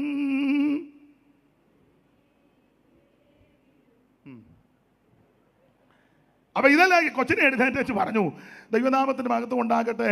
ഇന്ന് പകലെ ഇങ്ങനെ ഒരു സാക്ഷ്യം പറയുവാൻ ദൈവം അവസരം തന്നു. ഞാനും അച്ചായനും തോട്ടത്തിലായിരുന്നു. അല്പം ബലഹീനതയൊക്കെ ഞങ്ങൾക്ക് വന്നു. തോട്ടത്തിൽ നിന്ന് വെളി വിട്ടെങ്കിലും ദൈവം ഞങ്ങളെ കൈവിട്ടില്ല. നല്ല ഉടുപ്പുമൊക്കെ തന്നാ ഞങ്ങളെ വിട്ടത്. ദൈവം ഇതുവരെ ഞങ്ങളെ സൂക്ഷിച്ചു. ഏറെ നാൾ കൊണ്ട് ഞാനും എൻ്റെ പ്രിയപ്പെട്ടവന് പ്രാർത്ഥിച്ചു, ഒരു ആന്തരിയെ കിട്ടാൻ യഹോവയാൽ എനിക്കൊരു ലഭിച്ചു. യോഹന്നാൻ എഴുതിയേക്കുന്നത് ദുഷ്ടനിൽ നിന്നാണ്. കയ്യിൽ ദുഷ്ടനിൽ നിന്ന് ഉള്ളവനെന്നാ ക്ലിയർ ആയി. അപ്പൊ ഇത് ദുഷ്ടതലമുറയാ. അത് ആദാമിന് 2 വംശം നമുക്കറിയാം. ആദാം ദുഷ്ടതലമുറ. Cain, Enoch, Irad, Mehujael, Methushael, Lamech. 7-ാം തലമുറക്കാരെ ലാമേക്ക് ഗുണപ്പെടാത്തതാ. ഗുണപ്പെട്ട തലമുറയാണ് മുമ്പേ പറഞ്ഞത്. Adam, Seth, Enosh, Kenan, Mahalalel, Jared, Enoch. ഇത് ഗുണപ്പെട്ടത്. നിങ്ങൾ എല്ലായിടത്തും എല്ലാ കാലത്തും ഗുണപ്പെട്ടവനേക്കാളും കഴിവ് ഗുണപ്പെടാത്തവനാ. ഏത് മേഖല എടുത്തു? ഇപ്പം ഇവിടെ ബഹുമാനപ്പെട്ട ഇവർ പാട്ട് പാടുന്നു. പക്ഷേ രക്ഷിക്കപ്പെടാത്തവർ ഇവരേക്കാൾ നന്നായിട്ട് പാടും. ഞങ്ങൾ ഉപദേശമാര് പ്രസംഗിക്കുന്നു. ഞങ്ങളൊക്കെ നിന്ന് പോകുന്നത് ഇടയ്ക്ക് 2 ശീലി പാട്ടുമൊക്കെ പാടുന്നത് കൊണ്ടാണ് 1 മണിക്കൂറൊക്കെ കഷ്ടിച്ച് നിൽക്കുന്നത്. അതേസമയം സുകുമാർ അഴീക്കോടൊക്കെ 8 മണിക്കൂറൊക്കെ നിന്ന് പറയുക. ഭയങ്കര കഴിവാണ്. കൃഷ്ണമേനോൻ അമേരിക്ക ചെന്ന് 8 മണിക്കൂറാണ് പ്രസംഗത്തെ. UNA 8 മണിക്കൂർ. ഇടയ്ക്ക് പ്രൈസലോടും ഗ്ലോറിയും വിക്ടറിയും ഒന്നും പറഞ്ഞില്ല. നിന്ന് പ്രസംഗിക്കുക 8 മണിക്കൂർ. ഡോക്ടേഴ്സ് പറഞ്ഞെന്നാ പറഞ്ഞ നിർത്ത്, കുഴപ്പം വരും, ഇരിക്കാൻ. പുള്ളിയുടെ വിഷയം ഇരിക്കുക. നമുക്കധികം വിഷയമില്ലാത്തതുകൊണ്ട് glory, amen, praise the lord ഇടയ്ക്കിടയ്ക്ക് പറയില്ല. എല്ലാവരും കരം ചേർത്തൊന്നടിച്ച്. ഒരു താല്പര്യം ഇല്ലാത്തതിന് അന്നേരം എങ്ങനെയും 9 വരെ ഒപ്പിച്ച് തട്ടിക്കൂട്ടി എന്നാ നിങ്ങളെല്ലാം സങ്കടപ്പെട്ടിരിക്കും? ഉള്ള കാര്യമായി പറയാം. ഈ ഉള്ളത് പറഞ്ഞ ആർക്കും ഇഷ്ടമല്ല. അപ്പൊ ചുരുക്കി പറഞ്ഞാൽ ഹാനോക്ക് ശക്തമായിട്ട് പ്രവചിച്ചത് ഗുണപ്പെട്ടവനേക്കാളും കഴിവ് ഗുണപ്പെടാത്തവനാ. ഞാൻ എപ്പോഴും പറയും, നിങ്ങൾക്ക് പറയാം, ഗുണപ്പെട്ടവൻ ഹാനോക്ക്, ഗുണപ്പെടാത്തവൻ ലാമേക്ക്. കഴിവവനാ. 19 വാക്യം വായിച്ചേ, 4:19. ലാമേക്ക് 2 ഭാര്യമാരെ എടുത്തു. അത് കഴിവുള്ളത് കൊണ്ടല്ലേ. കൃപയുള്ള ദൈവത്തോട് കൂടെ നടക്കുന്ന ഹാനോക്കിന് 1 ഭാര്യ, ലാമേക്കിന് 2 ഭാര്യ. എന്നോടൊരാൾ പറഞ്ഞു, കല്യാണം കഴിഞ്ഞിട്ട് 39 കൊല്ലം കഴിഞ്ഞു, ഞാൻ കഴിവിൻ്റെ പരമാവധി പരിശ്രമിച്ച ആ ചിഹ്നമയായിട്ട് ഇത്രയും നാളും ജീവിച്ചത്. പിണങ്ങി പോകേണ്ട ഒത്തിരി രംഗങ്ങൾ വന്നു, പക്ഷെ അതെല്ലാം ഞാൻ ക്ഷമിച്ചും സഹിച്ചും എൻ്റെ കഴിവിൻ്റെ അങ്ങനെ എല്ലാവരും. അന്നേരം ഒരുത്തൻ 2 എണ്ണത്തിനെ കൂളായിട്ട് കൊണ്ട് നടക്കുന്നു. ഭയങ്കര കഴിവാണ്. അപ്പം ലാമക്കിന് 2 ഭാര്യമാര്. ഒരുത്തിക്ക് ആദ, മറ്റവർക്ക് സില്ല. ആദയും സില്ലയും. ഇവർക്ക് 4 പിള്ളേര്. യാബാല്, യൂബാല്, തൂബൽ കയ്യിൻ, ഒരു പെങ്ങള് നയമ, പെൺകുട്ടി. വായിച്ചു. ആദാ യാബാലിനെ പ്രസവിച്ചു. അവൻ കൂടാരവാസികൾക്കും പശുപാലകന്മാർക്കും പിതാവായി തീർന്നു. അവന്റെ ബ്രദർ യൂബാല്. ഇവൻ കിന്നരവും വേണവും പ്രയോഗിക്കുന്നവർക്കല്ല പിതാവായി തീർന്നു. തലതൊട്ടപ്പൻ. അടുത്തത് സില്ല, തൂബൽ കയ്യിനെ പ്രസവിച്ചു. അവൻ ചെമ്പ് കൊണ്ടും ഇരുമ്പ് കൊണ്ടും ആയുധം തീർക്കുന്നതിനായി തീർന്നു. അപ്പൊ ചുരുക്കി പറഞ്ഞ 3 പിള്ളേര് കലാപുലി പോലെ. ഒരുത്തന് ഇഷ്ടം പോലെ കാശുണ്ട്, ബിസിനസ്, കൂടാരവാസിയും പശുപാല, വലിയ ഫാമൊക്കെ നടത്തുക. നമുക്ക് ആകെ ഒരു പശു, എന്തോ ഫാമ, അത് പിടിച്ച് കറന്നാതൊന്നും കിട്ടുന്നുമില്ല. അവസാനം അരിശം കയറി ഇട്ടേച്ച് പോവുക. അപ്പം ലാമക്കിൻ്റെ പിള്ളേർ വലിയ ഫാം നടത്തുക, പശുപാലകന്മാരും കൂടാരവാസി, ടെൻറ്റ് മേക്കർ, ടെൻ്റ് അടിച്ച യോഗം, ഭയങ്കര യോഗമാണ്. ടെൻ്റ് അടിച്ച് യോഗം. നമ്മൾ 60 അടി നീളവും 40 അടി വീതിക്ക് ഒരു സഭാഗോള്, യാതമ്പെടാത്തൊരു തള്ളയും തോത്രം പറയാത്തൊരു അപ്പനും. ഉച്ചയാകുമ്പോൾ പാസ് തമ്പേർ കമത്തിട്ട് അടിക്കുക, തീ കത്തിക്കുക. എന്നിൽ ഈ തള്ള കത്തത്തുമില്ല, ഇങ്ങനെ ഇനി എപ്പം ബലപ്പെടാനാ. എന്നാൽ ഇതങ്ങനല്ല. ഇവൻ ടെൻറ്റ് മേക്കറാ, ടെൻ്റ് അടിച്ച്. അത്രയ്ക്ക് കഴിവുള്ള പിള്ളേരാ, മിടുമിടുക്കന്മാരാ ലാമക്കിന്റെ പിള്ളേര്. രണ്ടാമത്തവൻ കിന്നരവും വേണവും പ്രയോഗിക്കുന്നവർക്ക് എന്ന് പറഞ്ഞാൽ അവന്റെ സംസ്കാരം, കല, അതിൽ അഗ്രഗണ്യന്മാര്. ഗുണപ്പെടാത്തവന്റെ പിള്ളേരെല്ലാം വമ്പന്മാരാ. സംസ്കാരം, കല, ഇതിലെല്ലാം വലിയ പ്രാവീണ്യമുള്ള പിള്ളേര്. മൂന്നാമത്തവൻ തൂബൽ കയ്യൻ. അവൻ ചെമ്പുകൊണ്ടും ഇരുമ്പുകൊണ്ടുമുള്ള ആയുധങ്ങൾ എന്ന് പറഞ്ഞാൽ ആയുധങ്ങൾ മുഴുവൻ ഇവരുടെ കയ്യിലാ. ചുരുക്കി പറഞ്ഞാൽ ലോകം മുഴുവൻ ഇവരുടെ പിടിയില്ല. ഇവര് പറയാതെ ഒരെണ്ണം ചലിക്കത്തില്ല.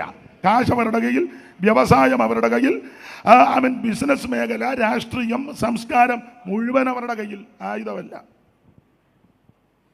അപ്പൊ ഈ സമയത്ത് തന്നെ വേറെ, എൻ്റെ ഭാഷക, ഒരുത്തന് ഇതൊന്നും കൈവശമില്ല, അവൻ ദൈവത്തോടു കൂടെ നടക്കുക.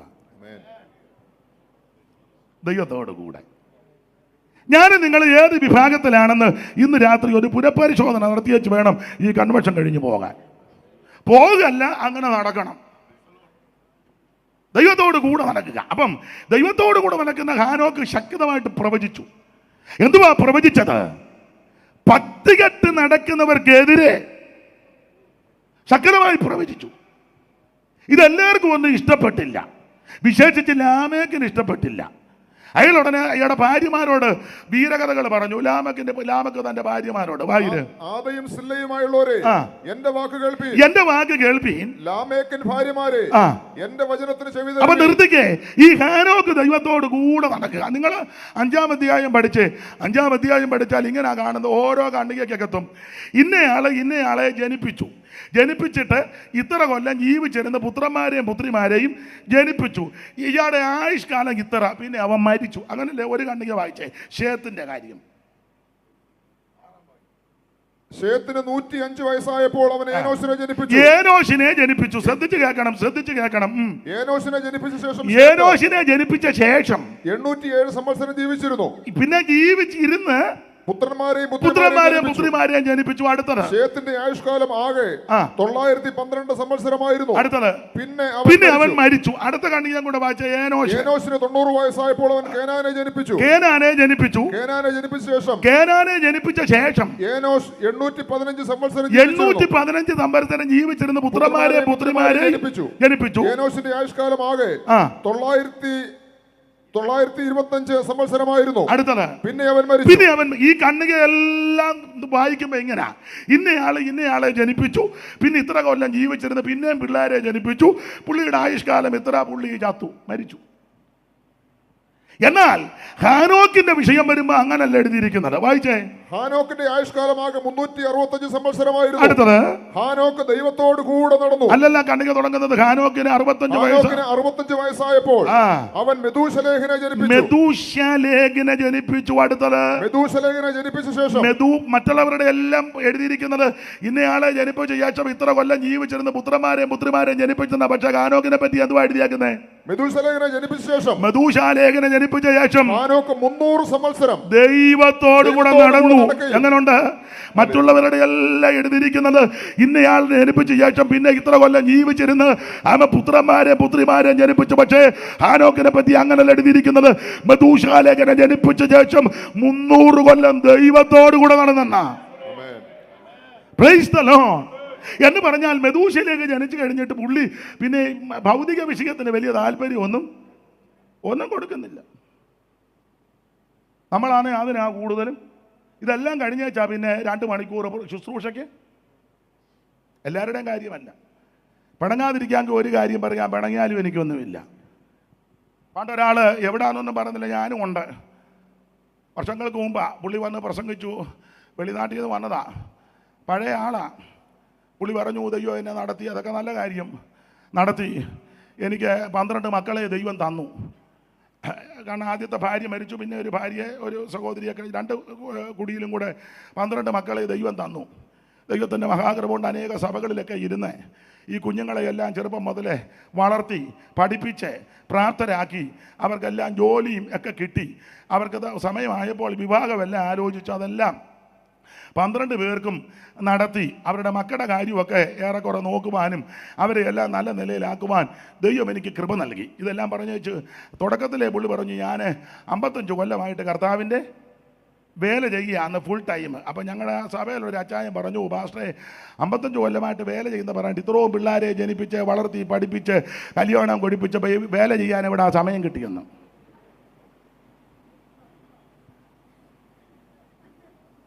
എന്നാ നിങ്ങളെല്ലാം. അപ്പോൾ പുള്ളി അതിന് പോകാൻ വഴിയും പറഞ്ഞു കൊടുത്തു. അതുകൊണ്ട് ഇനിയും ചെല്ലുന്നിടത്ത് 55 വർഷം പൂർണ്ണമായിട്ട് വേല ചെയ്തെന്ന് പറയണ്ട, 55 കൊല്ലം കൊണ്ട് എന്നാലാവും വിധമൊക്കെ ആരാ നല്ലത്. എന്നാ നിങ്ങൾ എന്നെ ഇങ്ങനെ നോക്കി പേടിപ്പിക്കുന്നത്? ഞാനും നിങ്ങളുമല്ല, ഞാൻ പ്രതിയാ. നമ്മളെല്ലാം നമ്മുടെ കുഞ്ഞുങ്ങളുടെ കാര്യം, വീട്ടുകാര്യം, മറ്റു കാര്യങ്ങളെല്ലാം അവൻ ചെയ്ത് തീർത്ത് പിന്നെ സമയമുണ്ടെങ്കിൽ ആ പലരും കർത്താവിനോട് കൂടെ നടക്കുന്നത്. എന്നാൽ ഹാനോക്ക് അങ്ങനല്ല. മെഥൂശലേഖനെ ജനിപ്പിച്ച ശേഷം 300 കൊല്ലം ദൈവത്തോട് കൂടെ നടക്കുക. മറ്റുള്ളവരുടെ കാര്യമല്ല എഴുതിയപ്പോൾ ഇത്ര കൊല്ലം ജീവിച്ചിരുന്ന പിള്ളേരെയൊക്കെ ജനിപ്പിച്ചെന്ന. പക്ഷേ ഹാനോക്കിനെ പറ്റി പറയുക ദൈവത്തോട് കൂടെ നടന്നു. മറ്റുള്ളവരെ എല്ലാം പറ്റി പറഞ്ഞത് പിന്നെ അവൻ മരിച്ചെന്ന. ഹാനോക്കിനെ പറ്റി അതും പറഞ്ഞിട്ടില്ല. എങ്ങനാ?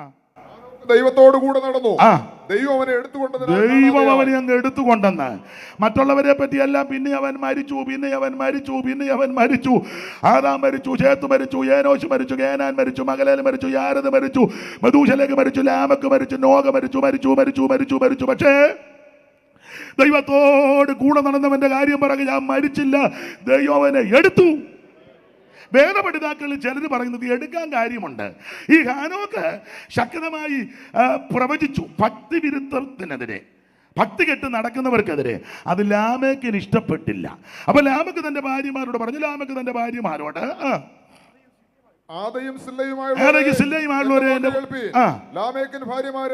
എന്റെ വചനത്തിന് ചെവി തരുവീൻ. പിന്നെ എന്റെ മുറിവിന് പകരം ഞാനൊരു പുരുഷനെയും എന്റെ പരിക്കിന് പകരം ഒരുത്തനെ ഞാൻ കൊല്ലും. എനിക്ക് മുറിവ് വരുത്തിയ പരിക്ക് വരുത്തിയ ഒരുത്തനുണ്ട്, അവനെ ഞാൻ കൊല്ലും. ഇതല്ലേ ഇപ്പോൾ ആത്മീയ ലോകത്ത് നടക്കുന്നത്. നമുക്ക് ഒരുത്തനെ ഇഷ്ടപ്പെട്ടില്ലെങ്കിൽ, നമ്മുടെ കൂടെ യോജിക്കുന്നില്ലെങ്കിൽ അന്നേരം അവനെ ഒന്നും അറിയാൻ മേല. ആയുധമെടുത്ത് വെട്ടുന്നില്ലെന്നേ ഉള്ളൂ. വാക്കുകൊണ്ട്, ഫേസ്ബുക്കിൽ കൂടെ, യൂട്യൂബിൽ കൂടെ, പിന്നെന്തുവാ വേറെ ഏതാണ്ട് ബുക്കെല്ലാം ഉണ്ടല്ലോ. ജിഞ്ചറോ എന്തേലും ആട്ടെ,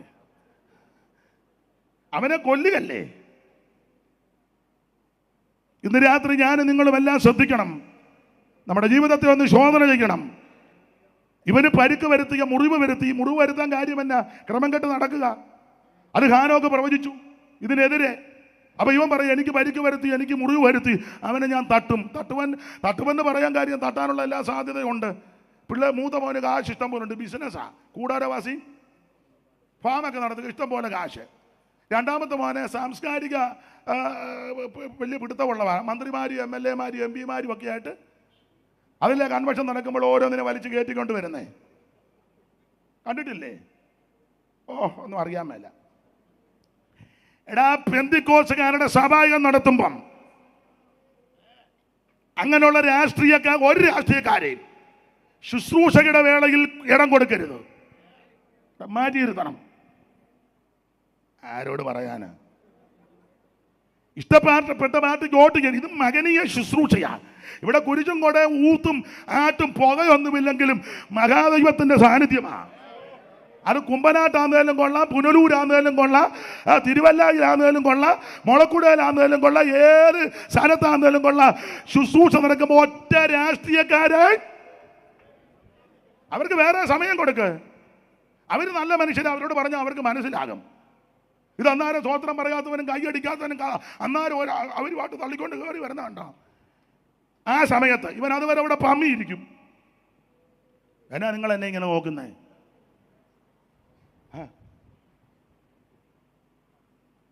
ചിലപ്പോൾ സെന്ററിന്റെ ആദ്യത്തെ ഒടുക്കത്തെയും പ്രസംഗമായിരിക്കും. എന്തേലും ആട്ടെ,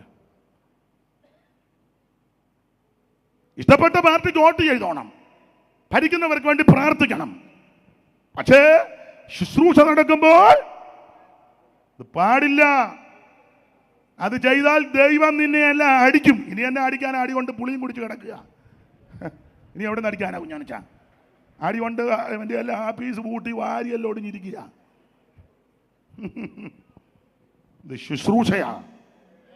ശുശ്രൂഷയ്ക്കാ പ്രാധാന്യം, ദൈവത്തിന് മഹത്വം. അവ കൊല്ലാനുള്ള സകല സാധ്യതകളും കയ്യിലുണ്ട്. മൂത്ത മകന് ഇഷ്ടം പോലെ കാശ്, ബിസിനസ് അല്ലേ. രണ്ടാമത്തവന് സംസ്കാരമായിട്ട് സംസ്കാരവും സാംസ്കാരിക പിടിപാടുള്ളവനാ.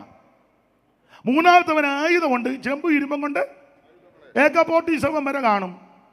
അതുകൊണ്ട് അപ്പം പറഞ്ഞു, എനിക്ക് കലാപുലി പോലെ 3 പിള്ളേരുണ്ട്, പിള്ളേർക്ക് കാശുമുണ്ട്, പിടിപാടുമുണ്ട്, അവൻ ആയുധവുമുണ്ട്. അതുകൊണ്ട് എനിക്ക് മുറിവ് വരുത്തിയ, പരിക്ക് വരുത്തിയ ഹാനോക്കിനെ തട്ടും. പക്ഷേ സ്വർഗം അനുവദിച്ചില്ല. ദൈവത്തിന് മഹത്വം. ഹാനോക്ക് ഇത് അറിയുന്നുമില്ല. നീ അറിയാതെ നിനക്കെതിരെയാണ് ഇറകളിൽ വൈതരണി ഒരുക്കുമ്പോൾ ഇന്ന് രാത്രി ദൈവത്തിന്റെ പൈതല്, അനർത്ഥ ദിവസത്തിൽ കൂടാരത്ത് നിന്നെ ഒളിപ്പിക്കുന്ന ഒരു ദൈവമുണ്ട്. തന്റെ കുറുപ്രാവിനെ ദൈവം ദുഷ്ടമൃഗത്തിന് ഏൽപ്പിക്കത്തില്ല. ഹാനോക്ക് അറിഞ്ഞില്ല ഇവിടെ കരുക്കൾ ഒരുക്കുന്നത്. ഹാനോക്ക് അറിഞ്ഞില്ല കുറെ തന്ത്രങ്ങൾ മെനയുന്നത്. ഇന്ന് രാത്രി പ്രാർത്ഥിക്കുന്ന, ആരാധിക്കുന്ന, ജീവിക്കുന്ന, ദൈവത്തോട് കൂടെ നടക്കുന്ന ദൈവത്തിന്റെ പൈതല്, ശത്രുവിന്റെ കയ്യിൽ ദൈവം നിന്നെ വിട്ടുകൊടുക്കത്തില്ല. അനുഭവിക്കുന്നവർ ഇന്ന് രാത്രി ദൈവത്തിന് മഹത്വം കൊടുക്കുക. ഇന്ന് രാത്രി ദൈവത്തിന് ഒരു അറ്റം മുതൽ ഒരു അറ്റം വരെ പുറകിയിരിക്കുന്നവരോട് കൂടെ ദൂരെ പറയുക. അനർത്ഥ ദിവസത്ത് ദൈവം കൂടാരത്ത് നിന്നെ ഒളിപ്പിക്കും. തിരുനിവാസത്തിന്റെ മറവി ദൈവം നിന്നെ മറയ്ക്കും. നിന്നെ പാറമേൽ ഉയർത്തും. ഒരു ആയുധം നിനക്ക് ഫലിക്കത്തില്ല. നിനക്ക് വിരോധമായിട്ടുണ്ടാക്കുന്ന ആയുധം ഫലിക്കത്തില്ല. പകൽ സൂര്യനെങ്കിലും രാത്രി ചന്ദ്രനെങ്കിലും നിന്നെ ബാധിക്കത്തില്ല. യഹോവ ഒരു ദോഷവും തട്ടാതെ വേണം നിന്നെ പരിപാലിക്കും. അനുഭവിക്കുന്നവർ ഇന്ന് രാത്രി ദൈവത്തിന് മഹത്വം കൊടുക്കുക. നിനക്കെതിരെ വെല്ലുവിളിക്കുന്ന, വാരകെട്ടുന്ന ശക്തികൾ ഇന്ന് രാത്രി അടിക്കട്ടെ. ദുഷ്ട വ്യാപാരങ്ങളുടെ മേൽ ഇന്ന് രാത്രി വിടുതലെടുത്ത് വേണം പന്തൽ വിട്ടു പോകാൻ. നിന്റെ കുടുംബത്തിനെതിരെ, തലമുറയ്ക്കെതിരെ, നന്മയ്ക്കെതിരെ, എന്റെ സഹപടന്മാരെ, നിങ്ങളുടെ ശുശ്രൂഷയ്ക്കെതിരെ ഇന്ന് രാത്രി വിടുതലിന്റെ രാത്രി ഗായക സംഘത്തോട് പറയാ, നിങ്ങൾക്കെതിരെ ആരെയും തന്ത്രങ്ങൾ മെനഞ്ഞാൽ നീ പതറണ്ട, നീ ദൈവത്തോട് കൂടെ നടക്ക്. ദൈവം നിനക്ക് വേണ്ടി യുദ്ധം ചെയ്യും. യുദ്ധം യഹോവയ്ക്കുള്ളത്. ഇന്ന് രാത്രി ദൈവം നിനക്ക് വേണ്ടി വഴികരിക്കും. ദൈവത്തിന് മഹത്വം, ദൈവത്തിന് മഹത്വം, ദൈവത്തിന് മഹത്വം.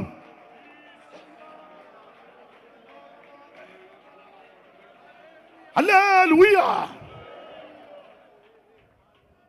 ആരോഗ്യം അറിഞ്ഞില്ല ഇങ്ങനെ തന്ത്രങ്ങള് നമുക്ക് പിള്ളേര് ഒരുക്കുന്നത്. സ്വർഗം അറിഞ്ഞു. എൻ്റെ ഭാവനയാ. ഒരു ദിവസം ദൈവം ഇങ്ങോട്ട് വന്ന് ചോദിച്ചു, മോനെ ഹാനോക്കെ, നമ്മൾ എത്ര കൊല്ലമായി ഇപ്പം നടപ്പ് തുടങ്ങിയിട്ട്? ഹാനോക്ക് പറഞ്ഞു, അപ്പച്ചാ 300 കൊല്ലമായി. ഇനി നടക്കണ്ട, അതിനെ എടുക്കുക എന്ന്. ദൈവം എടുത്തോണ്ടങ്ങ് പോയി. ഇത് ഒരുക്കി വെച്ചവൻ അവിടെ ഇരിക്കുകയല്ലാതെ, കാശുള്ളവൻ കാശുമായിട്ട് അവിടെ ഇരിക്കുന്നതല്ലാതെ, പിടിപാടുള്ളവൻ പിടിപാടുമൊക്കെ ആയിട്ട് അവിടെ ഇരിക്കുന്നതല്ലാതെ, ശത്രുവിൻ്റെ കൈ ദൈവം നിന്നെ കൊടുക്കത്തില്ല. നിന്നെ സൂക്ഷിക്കുന്നൊരു ദൈവമുണ്ട്. അതെ, ഞാൻ അധികം വിവരിക്കുന്നില്ല, ഓടിച്ചു നിർത്താം. ദൈവത്തിന് മഹത്വം, കർത്താവിന് മഹത്വം. ഈ വിഷയം യൂദായിക്ക് വെളിപ്പെട്ടു. അതാ ഞാൻ പറഞ്ഞ 39 എഴുത്തുകാർക്കും വെളിപ്പെടാത്ത ചില മാർമിക വിഷയം യൂദായിക്ക് ദൈവം വെളിപ്പെടുത്തി. ഈ യൂദയുടെ ലേഖനം ഈടുറ്റ ലേഖനമാണ്, വളരെ ഈടുറ്റ ലേഖനം. ഇനി ഒരു കാര്യം കൂടെ പറഞ്ഞ ഭാഗം അങ്ങ് വിടാം. യൂദായുടെ ലേഖനത്തിൻ്റെ ഒരു വിശേഷത, യൂദയുടെ മനോഭാവം. ഞാൻ എപ്പോഴും പറയും, യൂദയുടെ മനോഭാവം. നമ്മുടെയൊക്കെ മനോഭാവം ഉണ്ടല്ലോ. ചിലരുടെ മനോഭാവം മുഖത്തറിയാം, ചിലരുടെ മനോഭാവം കൈ തരുമ്പം അറിയാം, ചിലരുടെ മനോഭാവം ആ നോട്ടത്തിലറിയാം, ചിലരുടെ മനോഭാവം ഇരിപ്പ് കാണുമ്പോൾ അറിയാം. യൂദയുടെ മനോഭാവം എഴുത്തിലറിയാം, എഴുത്തിൽ. അതെ, ഈ യൂദ ഏത് യൂദായ? നമുക്കറിയാം ഏത് യൂദായ. അമ്മേ, ഏത് യൂദായ അമ്മേ? തൂങ്ങിച്ചത്ത യൂദ അല്ലല്ലോ, അല്ല. ഒന്നാം വാക്യം. യേശുക്രിസ്തുവിന്റെ ദാസനും യാക്കോബിന്റെ സഹോദരനുമായ യൂദ. യേശുക്രിസ്തുവിന്റെ ദാസനും യാക്കോബിന്റെ സഹോദരനുമായ യൂദ. അതെന്നെ അങ്ങനെ പറഞ്ഞേ? യാക്കോബിന്റെ സഹോദരനായ യൂദ. അത് പറയാൻ കാര്യം, വേറൊരു ഭാഗത്ത് കിടപ്പുണ്ട്, യാക്കോബിന്റെ മകനായ യൂദ എന്നൊരു പ്രയോഗമുണ്ട്. അപ്പോസ്തല പ്രവൃത്തി 1-ാം അധ്യായത്തിന്റെ 15 വായിച്ചേ പെട്ടെന്ന്. ആ കാലത്ത് ഏകദേശം 120 പേരുള്ള ഒരു സംഘം കൂടിയിരിക്കുമ്പോൾ പത്രോസ് സഹോദരന്മാരുടെ നടുവിൽ എഴുന്നേറ്റ് നിന്ന് പറഞ്ഞത്, സഹോദരന്മാരെ, പുരുഷന്മാരെ. 12 മുതൽ വായിച്ചേ, 12 മുതൽ. അവർ യെരുശലേമിന് സമീപത്തെ ഒരു ശബത്ത് ദിവസത്തെ വഴിദൂരമുള്ള ഒലിവുമല വിട്ട് യെരുശലേമിലേക്ക് മടങ്ങിപ്പോന്നു. അടുത്തത്, അവിടെ എത്തിയപ്പോൾ അവർ പാർത്ത മാളിക മുറിയിൽ കയറിപ്പോയി. പത്രോസ്, യോഹന്നാൻ, യാക്കോബ്, അന്ത്രയോസ്, ഫിലിപ്പോച്ചൻ, തോമസ്, ബർത്തോലോമായി, മത്തായി, അൽഫായുടെ മകൻ യാക്കോബ്, എരിവുകാരനായ ശീമോൻ. അടുത്തത്, യാക്കോബിന്റെ മകനായ യൂദ. അങ്ങനൊരു പ്രയോഗം ബൈബിളിൽ ഉള്ളത് കൊണ്ടാണ് ഇവിടെ ക്ലിയർ ആക്കി യാക്കോബിന്റെ സഹോദരനായ. അതിനാന്ന് ചോദിച്ചാൽ അപ്പനെയും മോനെ ഇപ്പൊ അറിയാൻ മേലാത്തവരും ഉണ്ട്, അമ്മയും പെങ്ങളെയും അറിയാൻ മേലാത്തവരുണ്ട്, ചേട്ടത്തിയും അനിയത്തിയും തമ്മിൽ അറിയാത്തവരും ഉണ്ട്, ആങ്ങളെയും പെങ്ങളുമാണെന്ന് അറിയാൻ മേലാത്തവരുണ്ട്. അങ്ങനത്തെ ലോകമാണ്. ഞാൻ വിശദീകരിക്കണ്ടല്ലോ. ഞാൻ ജനിപ്പിച്ച പെൺകുട്ടിയാണെന്ന് അറിയാത്ത അപ്പനുണ്ട്. ഒന്നും വിസ്തരിക്കണ്ട, നിങ്ങൾ എന്നേക്കാൾ അറിവും വാർത്തകൾ അറിഞ്ഞുകൊണ്ടിരിക്കുന്നവരാ. വല്ലാത്ത കാലമാണ്. അപ്പൊ അതുകൊണ്ട് വളരെ ക്ലിയർ ആക്കി ഇവിടെ യാക്കോബിന്റെ സഹോദരനാകുന്ന യൂദ. അപ്പൊ ഈ യൂദ ഏതാ? ഒന്നുകൂടെ തെളിച്ച് പറഞ്ഞാൽ യേശുക്രിസ്തുവിന്റെ അർത്ഥ സഹോദരനാകുന്ന യൂദ. പക്ഷെ അങ്ങനല്ല വെളിപ്പെടുത്തിയത്. നമ്മുടെ കർത്താവാകുന്ന യേശുക്രിസ്തുവിനെ പ്രസവിച്ച അനന്തരം ഈ അമ്മയ്ക്ക് വീണ്ടും മക്കളുണ്ടായി. നിങ്ങൾക്ക് വചനം അറിയാമല്ലോ, മർക്കോസ് 6:3 ധാരാളം വാക്യമുണ്ട്. ഇപ്പൊ തെളിവിനൊന്ന് വായിച്ചാൽ മതി. ഈ വാക്യങ്ങളൊക്കെ എല്ലാവർക്കും അറിയാമെങ്കിലും അങ്ങ് വായിപ്പിക്കുന്നേ ഉള്ളൂ. ഇവൻ മറിയയുടെ മകനും യാക്കോബ് യോസേ യൂദാ ശിമോൻ എന്നിവരുടെ സഹോദരനുമായ തച്ചനല്ലയോ? അപ്പൊ ശ്രദ്ധിച്ചേ, ഇവൻ മറിയയുടെ മകൻ. ഞാൻ എപ്പോഴും പറയും മറിയാമേന്നൊന്നും സംബോധനയില്ല, മറിയ. നമ്മളുമൊക്കെ അങ്ങനെ കാശും പുത്തനും ചുറ്റുപാടുമുള്ള വീട്ടിലെ അമ്മച്ചിയാണ് മറിയാമ്മ കൊച്ചമ്മ, അല്ലെങ്കിൽ മറിയാ മാമ അല്ലേ, മണ്ണിലെ മറിയാമ്മ ആടിരിക്കുന്നു കണ്ടു ഞാൻ. അത് മറിയാ മാമ, മറിയാമ്മ കൊച്ചമ്മ. ഞങ്ങളാകുമ്പോൾ പിന്നെ പിണക്കം വരികയല്ല. ഞാൻ കണ്ടവിടെ ഇരിക്കുന്നു മറിയാമ്മയല്ലേ. പിന്നെ അപ്പൊ ഈ അമ്മാമ്മ മറിയാമ്മ കൊച്ചമ്മ, മറിയാമ്മ അമ്മച്ചി, മറിയാമ്മ ആൻറ്റി അങ്ങനൊക്കെ സംബോധന ചെയ്യും. അതേസമയം സാധുവായ ഒരു അമ്മയുടെ പേര് മറിയാമ്മ എന്നാ. പക്ഷേ പറയാം, ഈ ആഴ്ച നമ്മുടെ വീട്ടു പ്രാർത്ഥന മറിയ സാരിയുടെ വീട്ടില്ല, അത് പ്രത്യേക സാരിയാ, മറിയ സാരി, മറിയ സഹോദരി എന്നായി പറയുന്നത്. ഒന്നും മനസ്സിലാകുന്നില്ലയോ റജി പാസ്റ്റർക്ക്? പിന്നെ പൊട്ടമാടത്തെ ഇരിക്കും പോലെ ഉള്ള കാര്യമായി പറയുന്നത്. ഞാൻ എന്നെയും പ്രതിയാക്കിയായി പറയുന്നത്. പക്ഷെ ഇത് രണ്ടും കാണുന്ന ഒരു ദൈവമുണ്ട്, നമ്മളെ നന്നായിട്ട് അറിയുന്ന ഒരു ദൈവമുണ്ട്. നമ്മുടെ ഈ സൂത്രവിദ്യയും തട്ടിപ്പും വെട്ടിപ്പും അല്ല നല്ലതുപോലെ അറിയുന്നവൻ. നീ ഇരിക്കുന്നത് വെടിനേക്കുന്നത് നിന്റെ ഹൃദയത്തിലെ നിരൂപണങ്ങളും നീ ഉഷസ്സിന്റെ ചിറക് ധരിച്ച് സമുദ്രത്തിന്റെ അറ്റത്ത് പോയി പാർത്താൽ ഒന്നും അവിടത്തേക്ക് മറവല്ലാക്കുന്ന ഞാലക്കൊത്ത കണ്ണുള്ളവനാ. ഹൃദയത്തിലെ ചിന്തനങ്ങളും ഭാവങ്ങളും വിവേചിക്കുന്നവനാ ദൈവം. ഇരിക്കുന്നതും ഞാൻ എഴുന്നേൽക്കുന്നതും കർത്താവ് കാണുന്നു, ഗ്രഹിക്കുന്നു കർത്തനൻ ഹൃദയ നിരൂപൻ. ദൂരത്തു നിന്നും തന്നെ ഇതത്ഭുതം, ദൂരത്തു നിന്നും.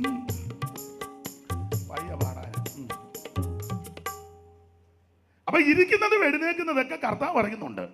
ഹൃദയ നിരൂപണം അറിയുന്നവനാ ദൈവം. സംബോധനയൊക്കെ എല്ലാവരും ശ്രദ്ധിക്കണേ. മറ്റുള്ളവരെ സംബോധന ചെയ്യുമ്പോഴേ നമ്മുടെ ഹൃദയം അറിയുന്ന ദൈവമുണ്ട്. അവനുമായിട്ടാണ് നമുക്ക് കാര്യം. ഇവിടെ നമുക്ക് മിടുക്കരാകാം, അങ്ങ് ചെല്ലുമ്പോൾ കണക്ക് കൊടുക്കണം. ഞാനും നിങ്ങളുമല്ല. അത് നമുക്ക് ഈ ഭാഗം അങ്ങ് വിട്ടേക്കാം. ഇവൻ മറിയയുടെ മകനും യാക്കോബ് യോസേ യൂദാ ശിമോൻ എന്നിവരുടെ സഹോദരനുമായ തച്ചൻ. അതും കൊച്ചാക്കാൻ പറഞ്ഞതാ, തച്ചൻ ആയിക്കോട്ടെ. ഇങ്ങനെ യേശുക്രിസ്തുവിന്റെ അർത്ഥ സഹോദരനാണ് ഈ യൂദ. പക്ഷെ യൂദയുടെ മനോഭാവം, അത് പറയാനാണ് ഞാൻ ഇത് വായിപ്പിച്ചേ. യൂദയുടെ മനോഭാവം, 1-ാം വാക്യം ദൈവദാസനെ ഒന്നുകൂടെ വായിച്ചേ. യേശുക്രിസ്തുവിന്റെ ദാസൻ എന്ന് പറഞ്ഞാൽ യൂദ തന്നെ പരിചയപ്പെടുത്തുമ്പോൾ യേശുക്രിസ്തുവിന്റെ ബ്രദറാന്ന് പരിചയപ്പെടുത്തുന്നില്ല. മനോഭാവം, ഞാൻ യേശുക്രിസ്തുവിന്റെ ദാസന്. ശരിയായ വ്യാഖ്യാനം പറയുന്നത് ദാസൻ എന്നുള്ള സർവന്റ് എന്നുള്ള ആശയമല്ല, ഞാൻ യേശുക്രിസ്തുവിന്റെ അടിമയാണ്. ബ്രദറാന്ന് വെളിപ്പെടുത്തുന്നില്ല. ബ്രദറാന്ന് പറഞ്ഞാൽ കുറച്ചുകൂടെ സമൂഹത്തിൽ മാന്യത കിട്ടും. ചെല്ലുന്നിടത്ത് ഒരു കസേര കിട്ടും, ഒരു സീറ്റ്. നിങ്ങൾക്കൊന്നും അറിയത്തില്ല. അതിലെ ചെല്ല് പറയുന്നത് ഞങ്ങൾ ഇന്നാരുമായിട്ട്, IPCക്കാർ പറയും ഞങ്ങൾ ഗയ്യബ്രഹാമുമായിട്ട്. സാറപ്പച്ചൻ കൊട്ടാരക്കര സൈഡ് മുഴുവൻ പറഞ്ഞത് CK ദാനിയേലപ്പച്ചൻ. അവർ കുഴപ്പക്കാരാന്നല്ല, നല്ല മനുഷ്യരാ. എന്തിനാ ഈ ബന്ധം പിടിക്കുന്നേ? ഒന്നും അറിയാൻ മേല. ബന്ധം അസംബ്ലി സുഖോട് ഞാൻ പറയും, TJ ഞങ്ങളും അടുപ്പമാണ്. TJ ഞങ്ങളും എൻ്റെ ഫസ്റ്റ് കസിനാ. ചർച്ചോക്കോടുകാർ പറയും വൈറജി ഞാൻ, ഇപ്പോഴത്തെ ഓവർസീർ വൈറജി ഞാനും. എന്തിനാ ഈ ബന്ധം പിടിക്കുന്നത്? ഒരു ബന്ധവും കാണുകയില്ല, എന്നാലും ചുമ്മാ അങ്ങ് ഒരു ബന്ധവും കാണുകയില്ല. കാശും പുത്തനും കൊണ്ട് ഇഷ്ടം പോലെ ബന്ധം കാണും. ചുമ്മാ ഇരുന്നാലും പറയാം എൻ്റെ ഫസ്റ്റ് കസിനാണ്. ഒരമ്മയുടെ വയറ്റിൽ നിന്ന് വന്നവനാ, കാശില്ലെങ്കിൽ പറയും നിങ്ങളുടെ ബ്രദറല്ലേ പുള്ളി. ഞാൻ പുള്ളിയെ കണ്ടിട്ടുണ്ട്. എവിടെ? മൂന്നാളംകാരനാണോ? ബാബുച്ചാൻ്റെ കാര്യമല്ല പറഞ്ഞ്. കാശും പുത്തനും ഉണ്ടെങ്കിലേ ബന്ധം കാണും. കവി പണ്ട് പറഞ്ഞില്ലോ, സുഖത്തിലുണ്ടാ സഖിമാരനേകർ, ദുഃഖം വരുമ്പോൾ പുനരാരുമില്ല. പക്ഷേ ആ സന്ദർഭത്തിലും കൂടെ ഇരിക്കുന്ന ഒരുവനുണ്ട്, അതാ നസറായൻ. ഞാനോ ലോകാവസാനത്തോളം എല്ലാ നാളും നിങ്ങളുടെ കൂടെയുണ്ട്. ദൈവത്തിന് മഹത്വം. അപ്പൊ യൂദയുടെ മനോഭാവം യേശുക്രിസ്തുവിന്റെ ബ്രദറാണെന്നും വെളിപ്പെടുത്തിയില്ല, യേശുക്രിസ്തുവിന്റെ ദാസൻ. അത് അടിമ. യൂദയുടെ സ്ഥാനത്ത് ഞാനായിരുന്നു ഇങ്ങനെ ആയിരിക്കും എഴുതുന്നത് ദൈവത്തിന്റെ അനിയനാകുന്ന യൂദ. കാരണം യേശുക്രിസ്തു ദൈവമാണ്, യേശുക്രിസ്തുവിന്റെ ബ്രദറല്ലേ. അപ്പൊ ഇങ്ങനെ എഴുതുന്ന കുറച്ചുകൂടെ നല്ലത്, ദൈവത്തിന്റെ അനിയനായ യൂദ. അങ്ങനെ ചെല്ലുന്നിടത്തല്ല ഒരു കസേരയുണ്ട്, നമ്മൾ പറയും ദൈവത്തിന്റെ അനിയൻ വരുന്നു. ഇരിക്കുന്നവനെയും കൊണ്ട് എഴുന്നേപ്പിച്ചു ദൈവത്തിന്റെ അനിയന് എന്നൊക്കെ ഒന്നും മനസ്സിലാകുന്നില്ല പാവത്തങ്ങൾ. പക്ഷേ യൂദയുടെ മനോഭാവം ഞാൻ യേശുക്രിസ്തുവിന്റെ ബ്രദറാണെന്ന് വെളിപ്പെടുത്തുന്നില്ല. കാരണം ഞാൻ യേശുവിന്റെ അടിമയാണ്. അതിനൊരു കാര്യമുണ്ട്. നമ്മുടെ കർത്താവ് ഈ ഭൂമിയിൽ ജനിച്ച് ജീവിച്ച് ശുശ്രൂഷകളൊക്കെ ചെയ്ത സമയത്ത് അനേക രോഗികളെ യേശു സൗഖ്യമാക്കി. മുടന്തരെ നടത്തി, ചെകിടർക്ക് കേൾവി, മുടന്തർക്ക് സൗഖ്യം കൊടുത്തു, ഊമരെ സംസാരിപ്പിച്ചു, മരിച്ചവരെ ഉയർപ്പിച്ചു, നാനാവ്യാധികളാലും ബാധകളാലും വലഞ്ഞവരെ യേശു സൗഖ്യമാക്കി. ഈ സന്ദർഭത്തിലൊന്നും യേശുവിൻ്റെ ഈ സഹോദരന്മാർ യേശുവിൽ വിശ്വസിച്ചില്ല. 7:4 യോഹന്നാന്റെ സുവിശേഷം 7:4. ഇവരാരും വിശ്വസിച്ചില്ല യേശുവിനെ. ഏതാ? യാക്കോബ്, യോസെ, യൂദ, ശിമോൻ, ഇവരാരും വിശ്വസിച്ചില്ല. 7:4. പ്രസിദ്ധനാകുവാൻ ആഗ്രഹിക്കുന്നവനാരും രഹസ്യത്തിലൊന്നും ചെയ്യുന്നില്ലല്ലോ. നീ ഇത് ചെയ്യുന്നു എങ്കിൽ ലോകത്തിന് നിന്നെ തന്നെ വെളിപ്പെടുത്തുക എന്ന് പറഞ്ഞു. അടുത്ത വാക്യം, അവന്റെ സഹോദരന്മാരും അവനിൽ വിശ്വസിച്ചില്ല. അപ്പോൾ യാക്കോബ്, യോസെ, യൂദ, ശിമോൻ ഇവരാരും യേശുക്രിസ്തു ജീവിച്ച കാലത്ത് യേശുവിൽ വിശ്വസിച്ചില്ലെന്ന് പറഞ്ഞാൽ യേശു ദൈവമാണെന്ന് വിശ്വസിച്ചില്ല, ദൈവപുത്രനാണെന്ന് വിശ്വസിച്ചില്ല, സ്വർഗത്തിൽ നിന്ന് വന്നവനാണെന്ന് ഇവരാരും വിശ്വസിച്ചില്ല. അല്ല, അവന്റെ സഹോദരന്മാരാരും വിശ്വസിച്ചില്ല. എങ്ങനെ വിശ്വസിക്കും? ന്യായമായ കാര്യം. ഞങ്ങളെല്ലാം ഒരു അമ്മയുടെ വയറ്റിൽ നിന്ന് വന്നതാ, പിന്നെ പുള്ളി എന്തിനാ ദൈവം കളിക്കുന്നത്? ന്യായമല്ലേ? ഞങ്ങളെല്ലാം ഒരു അമ്മയുടെ വയറ്റിൽ നിന്ന് വന്നതാ, പിന്നെ അവൻ മാത്രം എന്തിനാ ദൈവം കളിക്കുന്നത്? അതായി വിശ്വസിക്കാത്ത. ഞങ്ങളെല്ലാം ഒരു വീട്ടിലാണ് താമസിക്കുന്നത്, പിന്നെ പുള്ളി എങ്ങനെയാ ദൈവമാകുന്നത്? ഞങ്ങൾ കഴിക്കും പോലെ പുള്ളി കഴിക്കുന്നു, ഞങ്ങൾ കിടക്കും പോലെ പുള്ളി കിടക്കുന്നു, ഞങ്ങൾ ഉണ്ണും പോലെ ഉണ്ണുന്നു, ഞങ്ങൾ ധരിക്കുന്ന പോലെ വസ്ത്രം ധരിക്കുന്നു, ദിനചര്യകളെല്ലാം. പിന്നെ എങ്ങനെ ദൈവമാകുന്നത്? വിശ്വസിച്ചില്ല. ജോലി ചെയ്യുന്നു, ഇവരാരും വിശ്വസിച്ചില്ല.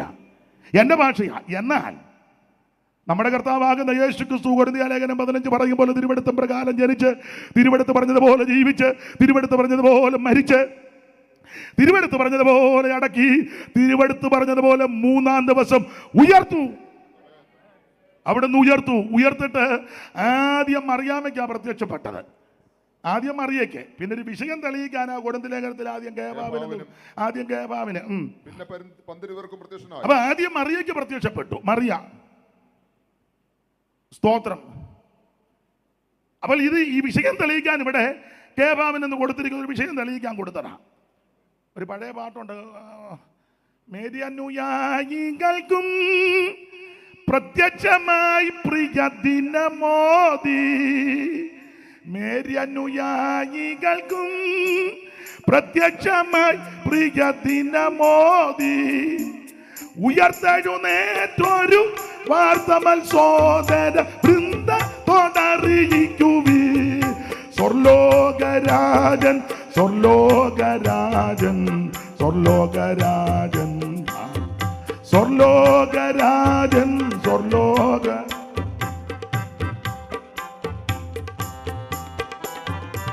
സ്വർലോകരാജൻ സ്വർലോകരാജൻ സ്വർലോകരാജൻ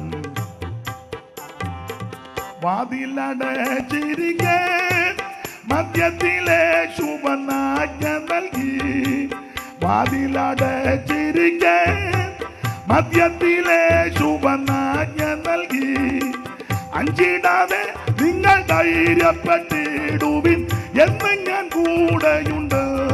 സ്വർലോകരാജൻ സ്വർലോകരാജൻ സ്വർലോകരാജൻ ഓ സ്വർലോകരാജൻ സ്വർലോകരാജൻ സ്വർലോകരാജൻ. അപ്പൊ ശ്രദ്ധിക്കുക, ഈ ശിഷ്യന്മാർക്കെല്ലാം യേശു പ്രത്യക്ഷനായി. ഇനി 15:3 മുതൽ വായിച്ചേ സജി പാസ്റ്ററെ. 15:3 കൊരിന്ത്യ ലേഖനം കൊരിന്ത്യർക്ക് എഴുതിയ 1 ലേഖനം 15:3 മുതൽ വായിച്ചു. ക്രിസ്തു നമ്മുടെ പാപങ്ങൾക്ക് വേണ്ടി തിരുവെഴുത്തുകൾ പ്രകാരം മരിച്ചു അടക്കപ്പെട്ടു. അടുത്തത് തിരുവെഴുത്തുകൾ പ്രകാരം 3-ാം നാൾ ഉയർത്തെഴുന്നേറ്റ് കേബാവിനും പിന്നെ പന്തിരുവർക്കും പ്രത്യക്ഷനായി എന്നിങ്ങനെ ഞാൻ ഗ്രഹിച്ചത് തന്നെ ഓടിച്ചു വായിര് നിങ്ങൾക്ക് ആദ്യമായി ഏൽപ്പിച്ചു തന്നുവല്ലോ. അടുത്തത് അനന്തരം അവൻ 500-ലധികം സഹോദരന്മാർക്ക് ഒരുമിച്ച് പ്രത്യക്ഷനായി ഇവര് മിക്കപേരും ഇന്ന് വരെ ജീവനോട് ഇരിക്കുന്നു. അടുത്തത് ചിലരോ നിദ്ര പ്രാപിച്ചിരിക്കുന്നു, ചിലരെ മരിച്ചുപോയി. അടുത്തത് അനന്തരം അവൻ യാക്കോബിന് പ്രത്യക്ഷപ്പെട്ടു. മതി ഇവർക്കെല്ലാം പ്രത്യക്ഷപ്പെട്ടേച്ച് യേശു ക്രിസ്തു യാക്കോബിന് പ്രത്യക്ഷപ്പെട്ടു. വീട്ടിൽ കണ്ട യേശു അല്ല ഇപ്പൊ കണ്ടത്, ഉയർത്തെഴുന്നേറ്റ യേശുവാ. Price the Lord. അവൻ തടിപ്പണി നടത്തിയ യേശുവിനെ അല്ല ഇപ്പൊ കണ്ടത്, 3-ാം ദിവസം കല്ലറയെ ഭേദിച്ച് ഉയർത്ത യേശു ക്രിസ്തുവിനെ. യാക്കോബ് ഉയർത്ത ക്രിസ്തുവിനെ കണ്ടു. എൻ്റെ ഭാഷയാ, യാക്കോബ് യേശു ക്രിസ്തുവിനെ ഉയർത്ത ക്രിസ്തുവിനെ കണ്ടപ്പോ എൻ്റെ ഭാഷയാ, കളി മാറി.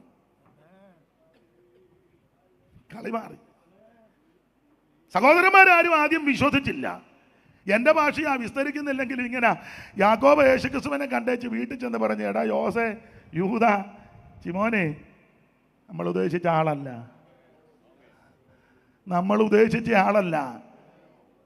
അതെന്നാ കൊച്ചേട്ടാ, ഞാൻ അവിടുത്തെ കണ്ടെന്ന് പറഞ്ഞു. ഞാൻ കണ്ടു. എന്തോ കണ്ടു? ഉയർത്ത യേശുവിനെ ഞാൻ കണ്ടു. യാക്കോബിന് ക്രിസ്തു വെളിപ്പെട്ട് കഴിഞ്ഞപ്പോൾ, പ്രത്യക്ഷപ്പെട്ടപ്പോൾ, എൻ്റെ ഭാഷയാകട്ടോ, കളി മാറി. പെന്തിക്കോസുകാരെല്ലാം അങ്ങ് രാഷ്ട്രീയ കളിയാ. എടാ ഞാനൊരു കാര്യം പറയാം, നീ വാർഡ് മെമ്പറായിട്ട് നിൽക്കണ്ട, MLA ആയിട്ട് നിൽക്കണ്ട, MP ആയിട്ട് നിൽക്കണ്ട, പിന്നെന്തുവാ വേറെ? പറഞ്ഞതാ മുനിസിപ്പാലിറ്റിയുടെ കൗൺസിൽ, എന്തുവാ വാർഡ് കൗൺസിലെ ഒന്നും നീ നിൽക്കണ്ട. അതൊക്കെ നിൽക്കുന്നവർ നിൽക്കട്ടെ. ചെല്ലു പറയാ, നമ്മുടെ ഒരാളെയും കൂടെ നമുക്ക് പിന്നെ നിന്നെ കനപ്പിക്കും, പൊടിയും തട്ടി വെച്ച് പോവും. ഇക്കണ്ട കോലാകലമെല്ലാം നടന്നിട്ട് ആരാ കനപ്പിക്കാൻ വരുന്നേ? എത്ര ഉപദേശമാർ ഈടികൊള്ളുന്നു, എത്ര എണ്ണത്തിന് വേറെ പുസ്തകം പറിച്ചു കീറി, എത്ര സഭാഗോൾ കയറി അടിച്ച് നശിപ്പിച്ചു. ആരുണ്ട്?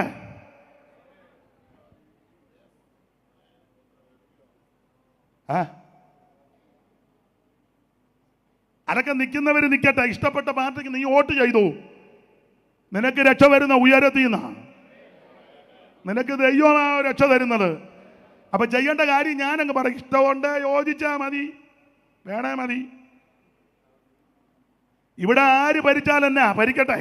ഇപ്പോൾ ഈ കേരള ഗവൺമെന്റ് പിണറായി വിജയന്റെ അവരുടെ നേതൃത്വത്തിൽ ഭരിക്കുന്നു. ഇന്ത്യ രാജ്യം, മഹാഭാരതം, ബഹുമാനപ്പെട്ട മോദിജി ആമൻ ഭരിക്കുന്നു. ഭരിക്കട്ടെ, രണ്ടു കൂട്ടരും ഭരിക്കട്ടെ. ഇനി അത് കഴിഞ്ഞ് രാഹുൽ വരുന്നെങ്കിൽ രാഹുൽ ഇന്ത്യ ഭരിക്കട്ടെ. അല്ല പിണറായി കഴിഞ്ഞ VD സതീശനോ ചെന്നിത്തലയോ, ഞാൻ രാഷ്ട്രീയം ഒന്നും പറയല്ല, ആരേലും വരട്ടെ, ഭരിക്കട്ടെ. നമ്മളെ ഏൽപ്പിച്ച കാര്യം എന്നാന്ന് ചോദിച്ചാൽ ഭരിക്കുന്നവർക്ക് വേണ്ടി പ്രാർത്ഥിക്കാനാ. അല്ല നീ അവിടെ പമ്മിൽ പോയി ഇലക്ഷൻ ബൂത്തിൽ വരുന്ന അതും കൊടുത്ത് ഇതും വലിച്ചു കീറി എന്നാടാ?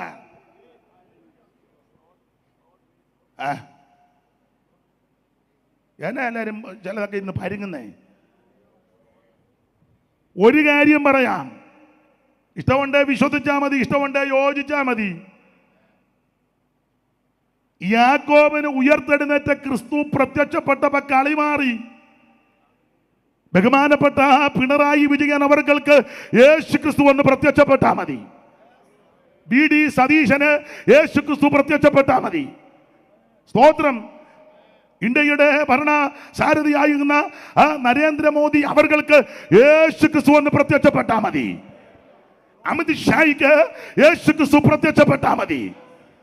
സ്തോത്രം, സ്തോത്രം, സ്തോത്രം. ഇവിടുത്തെ ഭരണാധികാരികൾക്ക് യേശു പ്രത്യക്ഷപ്പെടാൻ പ്രാർത്ഥിക്കരുത്, അന്നേരം കളി മാറുമെന്ന്.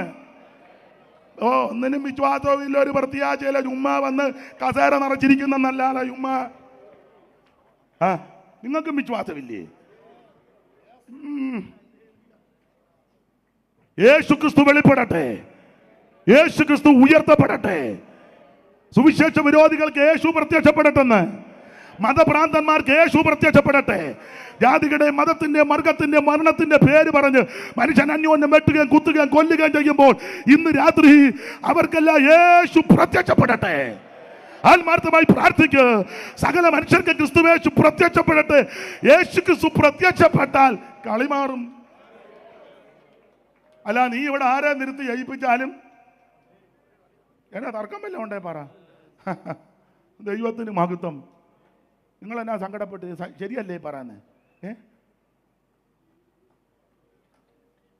ചെവി വെക്കുന്നുണ്ട്, കേൾക്കുന്നുണ്ടോ? അല്ല, കേൾക്കാതിരിക്കരുത്. ദൈവത്തിന് മഹത്വം. യാക്കോബിന് യേശു ക്രിസ്തു പ്രത്യക്ഷപ്പെട്ടപ്പോ കളി മാറി. യാക്കോബ് വീട്ടിൽ വന്ന് പറഞ്ഞു, അവൻ സ്തോത്രം, നമ്മൾ ഉദ്ദേശിച്ച ആളല്ല, അവിടുന്ന് ദൈവമാ. കൊച്ചേട്ടൻ എങ്ങനെ മനസ്സിലായി? യോ, ഇന്നലെ എനിക്ക് പ്രത്യക്ഷപ്പെട്ടു. കണ്ടോ? വ്യക്തമായിട്ട് കണ്ടു. കളി മാറി. അതുകൊണ്ട് പിന്നത്തേതിൽ ഈ സഹോദരന്മാരെല്ലാം പറയുക, യൂദ അതുകൊണ്ട് പറയുക, ഞാൻ സഹോദരൻ എന്ന പേരിന് ഈ അർഹനല്ല, ഞാൻ അടിമയാ. ഇന്ന് രാത്രി ഈ ഒരു ചിന്ത എല്ലാവരെയും ഭരിക്കട്ടെ. നിന്റെ കുടുംബത്തിൽപ്പെട്ടവർക്ക് യേശു പ്രത്യക്ഷപ്പെടട്ടെ. അടൂരുള്ളവർക്ക് യേശു പ്രത്യക്ഷപ്പെടട്ടെ. മത നേതാക്കന്മാർക്ക് യേശു പ്രത്യക്ഷപ്പെടട്ടെ. ഹൈന്ദവ സ്നേഹിതന്മാർക്ക് യേശു പ്രത്യക്ഷപ്പെടട്ടെ. മുസ്ലിം സഹോദരങ്ങൾക്ക് യേശു പ്രത്യക്ഷപ്പെടട്ടെ. ഭരണാധികാരികൾക്ക് യേശു പ്രത്യക്ഷപ്പെടട്ടെ. നീ ആത്മാർത്ഥമായി പ്രാർത്ഥിച്ചാൽ ദൈവം പ്രത്യക്ഷപ്പെടും. പൽമോസിൽ പ്രത്യക്ഷപ്പെട്ടില്ലയോ? പൗലോസ് പറഞ്ഞില്ലയോ, ഒടുവിൽ അകാല പ്രജ പോലുള്ള എനിക്ക് പ്രത്യക്ഷനായി.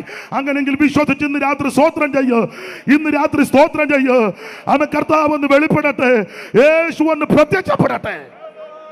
ദൈവത്തിന് മഹത്വം. ഈ പന്തൽ വിട്ടു പോകുമ്പോൾ നിന്റെ തലമുറ ഇതുവരെയും വിശ്വാസത്തിൽ വന്നിട്ടില്ലെങ്കിൽ ഇന്ന് രാത്രി പ്രാർത്ഥിക്ക്, എന്റെ ദൈവമേ, എന്റെ തലമുറയ്ക്ക് യേശു എന്ന് പ്രത്യക്ഷപ്പെടണം. നിന്റെ സഹോദരങ്ങൾ ഈ മാർഗത്തിൽ വന്നില്ലെങ്കിൽ വാശി പിടിക്കേണ്ട, പ്രാർത്ഥിക്ക്. ആ സഹോദരങ്ങൾക്ക് യേശു ക്രിസ്തു പ്രത്യക്ഷപ്പെടട്ടെ. അവൻ സഭയ്ക്കകത്ത് പ്രശ്നം ഉണ്ടാക്കുന്നവർ ചിലപ്പോൾ കാണും. ഒന്നും അടിയുണ്ടാക്കാനും ബഹളം ഉണ്ടാക്കാൻ പോകണ്ട. അവർക്ക് യേശു പ്രത്യക്ഷപ്പെടട്ടെ. യേശു ക്രിസ്തു പ്രത്യക്ഷപ്പെടുമ്പോൾ മാറും, കളി മാറും. ഓടിച്ചു നിർത്തുക. ഞാൻ എപ്പോൾ നിർത്തണമെന്ന് ചോദിച്ചപ്പോൾ അധ്യക്ഷൻ പറഞ്ഞു 9. ഇച്ചിരി പോയാലും കുഴപ്പമില്ല, 9 എന്ന് പറഞ്ഞെന്നേ ഉള്ളൂ. ഞാൻ ബഹുമാനപ്പെട്ട സെൻട്രൽ പാസോട് ചോദിച്ചു, 9 അല്ലയോ അച്ഛാ? അപ്പോൾ അച്ഛൻ പറഞ്ഞു, ഇച്ചിരി പോയാലും കുഴപ്പമില്ല, അതുകൊണ്ട് ഒരു അല്പം മിനിറ്റ് കൂടെ പറഞ്ഞങ്ങ് നിർത്താം. എല്ലാ ഭാഗത്തേക്കും പോകാനൊക്കത്തില്ലെന്നറിയാം. എങ്കിലും ഇതുവരെ നിങ്ങൾ കേട്ട് സഹകരിക്കുന്നല്ലോ. ദൈവം നിങ്ങളെ സഹായിക്കട്ടെ. വായിച്ച കുറുവാക്യത്തോടെ ഒന്ന് കൂറ് പുലർത്തി പെട്ടെന്ന് അങ്ങ് നിർത്താം. 11-ാം വാക്യം. അവർക്ക് അയ്യോ കഷ്ടം, അവർ കയ്യിന്റെ വഴിയിൽ നടക്കുകയും കൂലി കൊതിച്ച് ബിലെയാമിന്റെ വഞ്ചനയിൽ തങ്ങളെ തന്നെ ഏൽപ്പിക്കുകയും കോരഹിന്റെ മത്സരത്തിൽ നശിച്ചു പോവുകയും ചെയ്യുന്നു.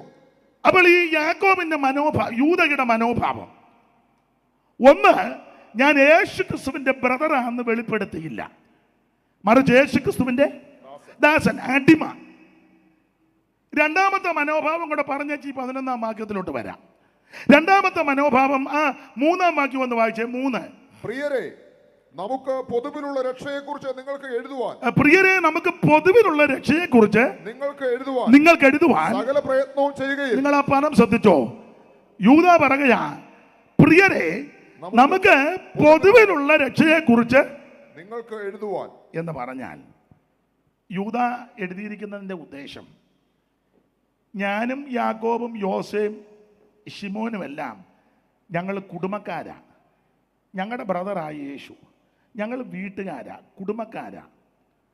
അപ്പോൾ കുടുംബക്കാരാകുന്ന ഞങ്ങൾക്ക് ഒരു പ്രത്യേക രക്ഷയും കുടുംബത്തിൽ പെടാത്ത നിങ്ങൾക്കൊരു പ്രത്യേക രക്ഷയുമല്ല.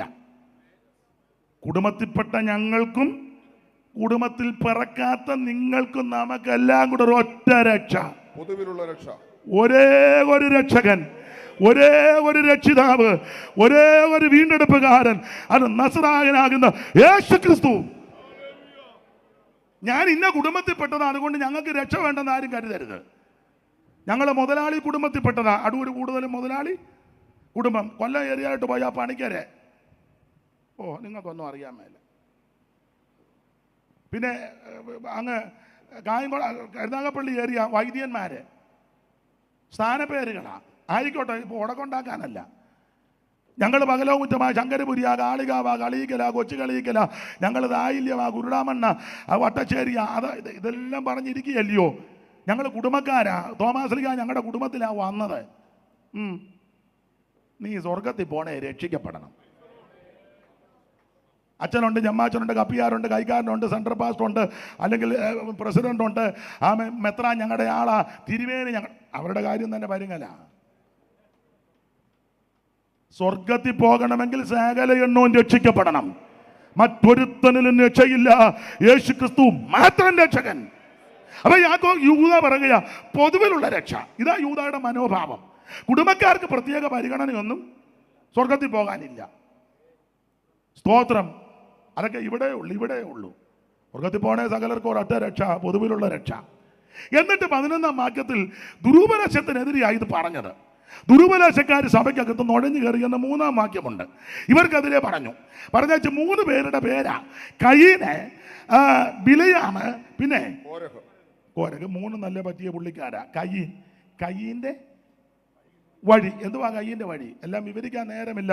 2 കാര്യം പറഞ്ഞ് നിർത്താം. കയ്യിൻ്റെ വഴി. ചേട്ടനും അനിയനും യാഗം കഴിക്കാൻ വന്നു. ഒരാൾ ആട്ടുകൊറ്റനെ കടിഞ്ഞൂലിൽ നിന്ന്, ഒരുത്തന് നിലത്തിലെ അനുഭവം. അത് തന്നെ പരിവക്കേട. കാരണം ദൈവം 3-ാമത്തെയായിട്ട് ഈ ഭൂമിയെ ശപിച്ചു. അവിടെ നിന്ന് ആ പുള്ളി കൊണ്ടുവന്നേക്കുന്നത്. നിന്റെ നിമിത്തം ആ ഭൂമിയുടെ ആ പുള്ളി അത് വേറൊരു വിഷയം. ഇനി അങ്ങനെ ആയിക്കോട്ടെ. കാരണം ഫലങ്ങളും നേരിയ മാവും ഒക്കെ കൊടുക്കുമല്ലോ യാഗത്തിന്. അപ്പം അത് വേണ്ട, തർക്കം വേണ്ട. അപ്പം ഈ കൊണ്ടുവന്നപ്പം എൻ്റെ ഭാവനയും കൂടെ ചേർത്ത് പറയുക. ഹാബേൽ പറഞ്ഞു, അച്ചാ ആടിനെ കണ്ടിക്ക്, അതാ കുറച്ചുകൂടെ നല്ലത്. ഉടനെ നീ എന്നെ പഠിപ്പിക്കണ്ട, നിന്നേക്കാളും മൂത്തത് ഇതാ കയ്യിൻ്റെ വഴി. നമ്മൾ പറയല്ലേ, അച്ചായ കൈ അടിക്കാം, അമ്മാമ്മയെ കൈ അടി. വേണ്ട, നീ സഭ വരുന്നതിന് മുന്നേ നീ ഇതിനകത്ത് കയറിയതാ, ഇതിനകത്ത് വേറെ ആരും വരാത്തത്. കയ്യിൻ്റെ വഴിയാ. അപ്പൊ ഹാബേൽ പറഞ്ഞു, അച്ചാച്ച ഇങ്ങനെ വേണം യാഗം കഴിക്കാൻ. കാരണം അപ്പച്ചനും അമ്മച്ചിയും പറഞ്ഞിട്ടുണ്ട്, തോല് കൊണ്ട് ഉടുപ്പുണ്ടാക്കി. അപ്പോൾ ഒരു യാഗം നടന്നിട്ടുണ്ട്. അതാ വെളിപ്പാട് 13 ലോകസ്ഥാപനം മുതൽ അറക്കപ്പെട്ട അപ്പം ഒരു യാഗം നടന്നിട്ടുണ്ട്. ഇങ്ങനെ ആ യാഗം. ഉടനെ കൈയും പറയാം, നീ എന്നെ പഠിപ്പിക്കുമെന്നും വേണ്ട, എനിക്കറിയാം. എൻ്റെ കയ്യിൽ ഇപ്പം ഇതേ ഉള്ളൂ. ഇഷ്ടമുണ്ടേ പുള്ളി ഇതാ കയ്യിൻ്റെ വഴി. ഇതല്ലേ ഇപ്പം സഭയ്ക്കകത്ത്. ചില പറയത്തില്ല, ഞാൻ യോഗത്തിന് കൈ അടിക്കുകയല്ല, ഇഷ്ടമുണ്ടേ ഇരുത്തിയാൽ മതി. ഞാനിപ്പോൾ ഈ ഡ്രസ്സേ ധരിക്കുകയുള്ളൂ സഭായത്തിന്. ഇഷ്ടമുണ്ടേ സഭയിൽ എന്നെ ഇതാ കയ്യിൻ്റെ വഴി. ഞാനിങ്ങനെയൊക്കെ ചെയ്യും, ഇഷ്ടമുണ്ടെങ്കിൽ എന്നെ ഈ സഭ. അയ്യോ, ഒന്നും മിണ്ടുന്നില്ലല്ലോ ആരും, ഒന്നും പറയാൻ പറ്റത്തില്ല. ഇതാ കയ്യിൻ്റെ വഴി. ഇപ്പം ഈ പോട്ടത് ഞാൻ പറയുന്നില്ല, പറഞ്ഞ ആലോക്യമായിരിക്കും. ഇപ്പം തന്നെ ചിലർ എന്നെ ഓർത്ത് പിരാകുന്നുണ്ടായിരിക്കും. പിന്നെ എനിക്കറിയരുതോ ഇതൊക്കെ? കുഴപ്പമില്ലെന്നോ? പിന്നെ കുഴപ്പമാണെന്ന് വിളിച്ച് പറയരുത്. ഇതാ കയ്യിൻ്റെ വഴി. എന്നെ കൊണ്ട് ഇതൊക്കെ പറ്റുള്ളൂ. ഇഷ്ടമുണ്ടെങ്കിൽ സ്വീകരിച്ചാൽ മതി. ഈ വഴി അനുഷ്ഠിക്കുന്ന ധാരാളം ആൾക്കാരുണ്ട്. ആ വാക്യത്തിന്റെ ഒടുവിൽ അങ്ങനെ പോയാൽ ഞാനും നിങ്ങളും നശിച്ചു പോകും. എന്നെ കേൾക്കുന്ന പ്രിയപ്പെട്ടവരെ, ആരും നശിച്ചു പോകരുത്. അധികം വിവരിക്കുന്നില്ല, നിർത്തുക. ഒരു കാര്യം കൂടെ പറഞ്ഞ് നിർത്തുക, എല്ലാം പറയാൻ നേരമില്ല. 2, ബിലയാമിന്റെ വഞ്ചന. എന്താ ബിലയാമിന്റെ വഞ്ചന? ബിലയാം നല്ല കാര്യമൊക്കെയാണ് പറഞ്ഞത്. ബിലയാമിന്റെ വഞ്ചന, കാശ് മേടിച്ചേച്ച് ശപിക്കാൻ വന്നവനാ. ഇഷ്ടംപോലെ കാശ് ബാലാക്ക് കൊടുത്ത്. പുള്ളി ചെല്ലി പറയത്തില്ല, കാശ് വീശുകാന്ന്. കാശ് അങ്ങനെ കാശ് എറിയുക. സ്ഥാനം കസേര കിട്ടാൻ കാശ് എറിയുന്ന എത്ര എണ്ണം ഉണ്ട്? കാശ് പിന്നെ കൈക്കൂലിയല്ല, ഒരു സന്തോഷം. എല്ലാവർക്കും അങ്ങ് സന്തോഷമാണ്. കാശ് എറിയുക. അപ്പൊ ഇഷ്ടം പോലെ കാശ് ബാലാക്ക് കൊടുത്തു. ബിലിയാമിനോട് പറഞ്ഞു, ഈ ജനത്തെ പ്രാഗി കൊല്ലണം, ശപിക്കണം. പ്രശ്നദക്ഷിണ കൊടുത്തെന്നാ.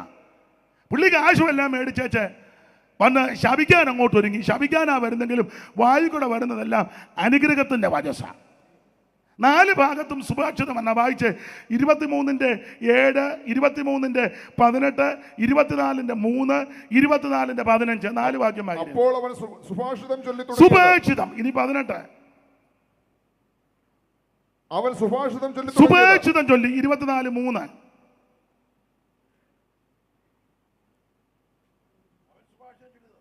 അവൻ സുഭാഷിതം ചൊല്ലി തുടങ്ങി. സുഭാഷിതം. ഇനി അതിന്റെ 15. പിന്നെ അവൻ സുഭാഷിതം ചൊല്ലി അപ്പൊ ശ്രദ്ധിച്ചേ, ഈ 4 വാക്യത്തിലും സുഭാഷിതം സുഭാഷിതം സുഭാഷിതം സുഭാഷിതം. നല്ല കാര്യം. കാശ് മേടിച്ചേച്ച് പ്രാകാനാ വരുന്നെങ്കിലും വരുന്നത് മുഴുവൻ അനുഗ്രഹമാണ്. യാക്കോബിൽ തിന്മ കാണുവാനില്ല, ഇസ്രായേലിൽ കഷ്ടത ദർശിപ്പാനുമില്ല. അവന്റെ ദൈവമായ യഹോവ അവനോട് കൂടെ ഇരിക്കുന്നു. ഇതാ തനിച്ചു പാർക്കുന്ന ജനം ജാതികളുടെ കൂട്ടത്തിൽ എണ്ണപ്പെടുന്നില്ല. യാക്കോബേ, നിന്റെ കൂടാരങ്ങൾ, ഇസ്രായേലേ, നിന്റെ നിവാസങ്ങൾ എത്ര മനോഹരം. മാത്രമാണോ രാജകോലാകലവരുടെ മധ്യയുണ്ട്. ആഭിചാരം യാക്കോബിന് പറ്റുകയില്ല, ലക്ഷണമിത്രി ഇസ്രായേലിന് ഫലിക്കും. ഇങ്ങനെയൊക്കെ അനുഗ്രഹത്തിന്റെ വചസ്സ. സുഭാഷിതം സുഭാഷിതം സുഭാഷിതം സുഭാഷിതം. അപ്പൊ കാശ് കൊടുത്ത പുള്ളി പറഞ്ഞേടേ, ഇയാളെ കാശ് തന്നത് ഇതിനെല്ലാം പ്രായി കൊല്ലാനല്ലേ? ഉടനെ പുള്ളി പറഞ്ഞു, എൻ്റെ അച്ഛാ പ്രാകാനാ ഒരുങ്ങുന്നെങ്കിൽ വരുന്നത് മുഴുവൻ. അപ്പം മാലാക്ക് പറഞ്ഞു, കാശിനി ഇറക്കാം, പ്രായി കൊല്ലാൻ പറഞ്ഞു. അപ്പം ബിലയാമിൻ്റെ വഞ്ചനയാണ്. അപ്പം പറഞ്ഞു, ഞാൻ നോക്കട്ടെ. പിന്നെയും അനുഗ്രഹത്തിൻ്റെ വചസ്സാണ്. അപ്പോൾ ഇവന് മനസ്സിലായി ഇങ്ങനെ ചൊല്ലി വിട്ടാൽ ഒക്കത്തില്ല. അപ്പോൾ പുള്ളി പറഞ്ഞു, ശുശ്രൂഷ നിർത്തി വെച്ച് പറഞ്ഞു, ഞാൻ പോവുക. പോകുന്ന പോക്കിന് പുള്ളി ഒരു പൂള് വെച്ച് വെച്ചങ്ങ് പോയി. 24:23 സ്ഫുടമായിട്ട് വിഷയത്തോട് ബന്ധപ്പെട്ടൊന്ന് വായിച്ചേ. ബന്ധപ്പെട്ടോന്ന് ഞാനൊന്ന് നോക്കട്ടെ. പിന്നെ അവൻ ഈ സുഭാഷിതം ചൊല്ലിയത്. തെറ്റിയില്ല, എങ്കിലും ഒന്ന് ആക്കം കൊടുത്ത് വായിച്ചേ, മനസ്സിലായോ എന്നറിയട്ടെ. പിന്നെ അവൻ ഈ സുഭാഷിതം ചൊല്ലിയത്. നിങ്ങൾ ശ്രദ്ധിച്ചോ, മറ്റ് 4 വാക്യത്തിലും സുഭാഷിതം ചൊല്ലി സുഭാഷിതം ചൊല്ലി സുഭാഷിതം ചൊല്ലി സുഭാഷിതം ചൊല്ലി. എന്നിട്ട് പോകുന്ന പോക്കിന് അവൻ എഴുതിയിരിക്കുക, പിന്നെ അവൻ ഈ സുഭാഷിതം കൂടെ ചൊല്ലി. അതാണ് അവന്റെ ഉപദേശം. പിന്നെ അവൻ ഈ സുഭാഷിതം, അതവന്റെ കയ്യിൽ നിന്നാ. അതൊക്കെ പ്രസംഗിക്കണമെങ്കിൽ ഏറെ മണിക്കൂറുകൾ വേറെ വാക്യങ്ങൾ ചേർത്ത് കോർത്താ പറയുന്നത്. ഇത്രയും നേരം കേട്ടിരുന്നതിന് നന്ദി. ഈ സുഭാഷിതം, ആ സുഭാഷിതമാ ഇവന്റെ ഉപദേശം, ബിലയാമിന്റെ ഉപദേശം വഞ്ചന എന്ന് പറഞ്ഞാൽ ഇവൻ ഒറ്റ പോമഴി പറഞ്ഞു കൊടുത്തു. ഇവര് പ്രമാണം വിട്ട് വേർപാട് തെറ്റിച്ചാൽ മതി. വേർപാട് തെറ്റിച്ചാൽ ഇതെല്ലാം നശിച്ചോളൂ എന്ന് പറഞ്ഞാൽ വേർപാടിനെതിരെ എൻ്റെ സഹപഠന്മാരോടൊരു കാര്യം പറയാം. സഭയിൽ ആൾ വന്നാലും കൊള്ളാം, വന്നില്ലേലും കൊള്ളാം, ഇഷ്ടപ്പെട്ടാലും ഇഷ്ടപ്പെട്ടില്ലേലും വേർപാടിന്റെ ഉപദേശം ശക്തമായി പറയണം. പെന്തിക്കോസ്തിന്റെ ഉപദേശമുണ്ട്, ഇത് കുത്തടിഞ്ഞതല്ല. മാനസാന്തരപ്പെട്ട് രക്ഷിക്കപ്പെട്ട് സ്നാനപ്പെടണം, നീ അഭിഷേകം പ്രാപിക്കണം, വേർപാട് പാലിക്കണം, തിരുമേശ കെടുക്കണം, കൂട്ടായ്മ ആചരിക്കണം, പ്രാർത്ഥന കഴിക്കണം, ദൈവത്തോടും മനുഷ്യരും കുറ്റമറ്റ മനസാക്ഷിയോടെ ജീവിക്കണം, ആവശ്യമില്ലാത്ത മറ്റു കാര്യത്തിൽ ഇടപെടരുതെന്നായി പറഞ്ഞത് ഉപദേശമാണ്. ഞാൻ ഇനി പെന്തിക്കോസുകാരോടാ പറഞ്ഞത്, ചുമ്മാ ആവശ്യമില്ലാത്തതൊന്നും പോകരുത്, വേർപാട് പാലിക്കണം. 28 കെട്ടാനും മാമോദിസാക്കും ആണ്ടിയാത്തതിനും അടിയന്തരത്തിനും 40-നും നെയ്യപ്പം ഉണ്ടാക്കാനും കൂടാനും കഴിക്കാനും ബർത്ത്ഡേയും വെഡിങ് ആനിവേഴ്സറിയും സപ്തതിയും ശാറ്റിയും നിന്റെ കുന്തം. ഇപ്പൊ ഉപദേശമാര് ഭദ്രദീപം കൊടുക്കാൻ വരെ പോകുന്നുണ്ട്. ഇവനെല്ലാം വ്യാജ് കയറി ഞാനല്ല ഇങ്ങനെ തുറച്ചു നോക്കുന്നത്. ഞാനിപ്പോൾ അങ്ങ് വീട്ടിൽ പോവുക. ഇത് വേർപാടിൻ്റെ ഉപദേശമാണ്. ബിലയാം ദൈവമക്കളുടെ വേർപാടിനെതിരെ അവൻ കരുക്കളൊരുക്കി വെച്ച് പോയി. അതുകൊണ്ട് എന്തോ സംഭവിച്ചു വായിപ്പിക്കുന്നില്ല. 25-ാം അധ്യായം നിങ്ങൾ അങ്ങോട്ട് പഠിച്ചാൽ അവൻ ശിത്തീമിൽ ജനം വന്നപ്പോൾ ശിത്തീമിൽ വെച്ചാ ദേശവൊത്ത് നോക്കാൻ പോയത്. ശിത്തീമിൽ വെച്ച് ജനമെല്ലാം ആമൻ മോവാബിയുമായിട്ട് ഇടപെട്ടു. ഒരു ഇസ്രായേലിയൻ, അവൻ്റെ പേര് സിമ്രി, ശിമയോൻ ഗോത്രക്കാരൻ, ഒരു മിദ്യാന്യ സ്ത്രീ, അവിടെ പേര് ഹൊസ്ബി, രണ്ടും കൂടെ കയറി അകത്ത് വന്ന് മോശമിണ്ടിയിൽ അകത്തോട്ട് അന്തഃപുരത്തിൽ പോയി. അവൻ ക്രമം കെട്ടപ്പോൾ അഗരോൻ പുരോഹിതന്റെ മകനാകുന്ന എലയാസിന്റെ മകനാകുന്ന ഫീനേഗാസ് ഒരു കുന്തമെടുത്ത് അന്തഃപുരത്തിനകത്ത് കയറി അവനെയും അവളെ കുത്തിക്കൊന്ന് ബാധ മാറി. ആ 25-9 കിടക്കുന്നത് ബാധ കൊണ്ട് 24,000 പേർ മരിച്ചു. ബാധ കൊണ്ട് മരിച്ചത് 24,000. ഇതിനെല്ലാം മൂലകാരണം ബിലയാമാ, ഇവന്റെ ഉപദേശമാ. അതുകൊണ്ട് സഭയ്ക്കകത്ത് കർക്കശമായി വേർപാട് ഉപദേശം പറയണം. അവൻ ശക്തമായി ഇത് പ്രസ്താവിക്കണം, പ്രസംഗിക്കണം. ഇത് ദൈവസഭയാ. ഇപ്പൊ പാസ്റ്റർമാരെല്ലാം പേടിച്ചിരിക്കുക. കാരണം എങ്ങനെ പറഞ്ഞാൽ മിക്കതും പ്രശ്നമാണ്. ഒരു സഭ തന്നെ കിട്ടിയത് എന്ത് കഷ്ടപ്പെട്ടും. ഇപ്പൊ പിന്നെ ചിലർ മാറുന്നത് അവർ തന്നെ ധാരണയാ. സെൻട്രൽ പാസ്റ്റ് ചുമ്മാ അവിടെ ഇരിക്കുന്നതേ ഉള്ളൂ. വലിയ പുള്ളിക്കാരില്ല, ഞാൻ അങ്ങോട്ട് വരുമ്പോൾ നീ ഇങ്ങോട്ട് പോരണം. അവർ തമ്മിൽ ധാരണയാണ്. പിന്നെ ഇങ്ങനെ പേരിനിരിക്കുന്നതേ ഉള്ളൂ മിക്കവരും, ഒന്നും ചെയ്യാനൊക്കത്തില്ല. എല്ലാവരും ഇങ്ങനെ പരിങ്ങിയിരിക്കുന്നത്, മിക്കതും ഇങ്ങനെയൊക്കെ തന്നെ. ചെലി ചോദിക്കാണ്ട് ചുണയുണ്ടോ എന്നെ ഇവിടുന്ന്? ഇനിയിപ്പോൾ തോമാച്ചാന് ചുണയൊന്നും കാണുകയില്ല. ഒരിടത്തെ കാര്യമല്ല ഈ പറയുന്നത്. ഒരു കാര്യം ഞാൻ വചനത്തിന്റെ വെളിച്ചത്തിൽ പറയാം. ദൈവം നിന്നെ വിളിച്ചതാണെങ്കിൽ, ദൈവം നിന്നെ ശുശ്രൂഷയ്ക്ക് ആക്കിയെങ്കിൽ, സകലരും എതിരായിട്ട് വന്നാലും ദൈവം നിന്നെ കൈവിടത്തില്ല. ദൈവം തുറന്നാൽ ആരും അടക്കത്തില്ല, ദൈവം അടച്ചാൽ ആരും തുറക്കത്തില്ല. ആരും അടക്കാതെ വണ്ണം തുറക്കുകയും ആരും തുറക്കാതെ വണ്ണം അടക്കുകയും ദാവീദിന്റെ താക്കോലുള്ള യേശു ക്രിസ്തു.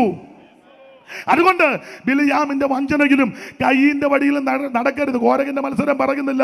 ഇങ്ങനെ നടന്നാൽ എല്ലാവരും നശിച്ചു പോകും. അതുകൊണ്ട് ആരും നശിച്ചു പോകരുത്. എന്നെ കേൾക്കുന്ന ആരും നശിക്കരുത്. എൻ്റെ സഹപടന്മാര് നശിക്കരുത്. എന്നെ കേൾക്കുന്ന ദൈവ കുഞ്ഞുങ്ങൾ നശിക്കരുത്. ആരും നശിച്ചു പോകാതെ എല്ലാവരും നിത്യജീവൻ പ്രാപിക്കേണ്ടതിന് ഒരുവൻ നമുക്ക് വേണ്ടി കാൽവറിയിൽ യാഗമായി അവിടുത്തെ തിരുമരണത്താൽ നമ്മളെ രക്ഷിച്ചു. ഇന്ന് രാത്രി ആ കർത്താവിന്റെ തൃപ്പാദത്തിലൊന്ന് സമർപ്പിച്ച് ഞാൻ എൻ്റെ വാക്ക് നിർത്തുക. ബാക്കി കാര്യം ഒന്നും ഇപ്പൊ പ്രസംഗിക്കുന്നില്ല. ഇത്രയും നേരം എന്നെ കേട്ടിരുന്ന എല്ലാവർക്കും നന്ദി. ഒരു നിമിഷം എല്ലാവരും ഒന്ന് പ്രാർത്ഥിച്ച്, അടുത്തിരിക്കുന്ന ആരെ ശ്രദ്ധിക്കണ്ട, നമ്മയൊന്ന് ശോധന ചെയ്യുക. നമ്മുടെ മനോഭാവം ഒന്ന് നന്നാകട്ടെ. ഇന്ന് രാത്രി എല്ലാവരും അല്പസമയം ദൈവത്തെ സ്തുതിക്കേ.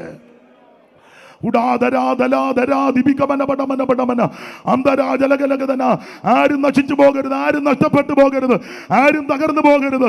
ഒരു ഊണിന് ജ്യേഷ്ഠാവകാശം വിറ്റ ഏശാവിനെ പോലെ അഭക്തരാകരുത്. ഇന്ന് രാത്രി കരമുയർത്തി ദൈവത്തിന് മഹത്വം കൊടുക്കാം. പാട്ട് പാടി ആരാധിക്കണമെന്ന് ആഗ്രഹമുണ്ടെങ്കിലും നാളെ സഭായകമുണ്ടല്ലോ. സഭായത്തിൽ എല്ലാവരും സംബന്ധിച്ച് ദൈവത്തെ ആരാധിക്കുവാനിടയാകട്ടെ. എങ്കിലും ഒരു അപേക്ഷ, കൽപ്പനയല്ല അപേക്ഷ.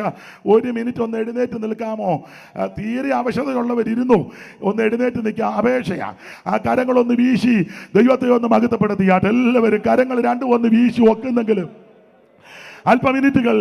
ഇന്നും എന്നേക്കും വേർപിരിയാതെ ക്രിസ്തുവിൻ കൂടെ പാർക്കും നമ്മള്. കരങ്ങൾ വീശി. ഇന്നും എന്നേക്കും വേർപിരിയാ. കരങ്ങൾ വീശി. കൂടെ പാർക്കും നമ്മള്. ഓ ഇന്നും എന്നേ ഒരിക്കൽ കൂടെ കരങ്ങൾ വീശി പാർക്കും നമ്മളല്ല. ജനമേ, യഹോവ നിങ്ങളെ അനുഗ്രഹിച്ച് കാക്കുമാറാകട്ടെ. യഹോവ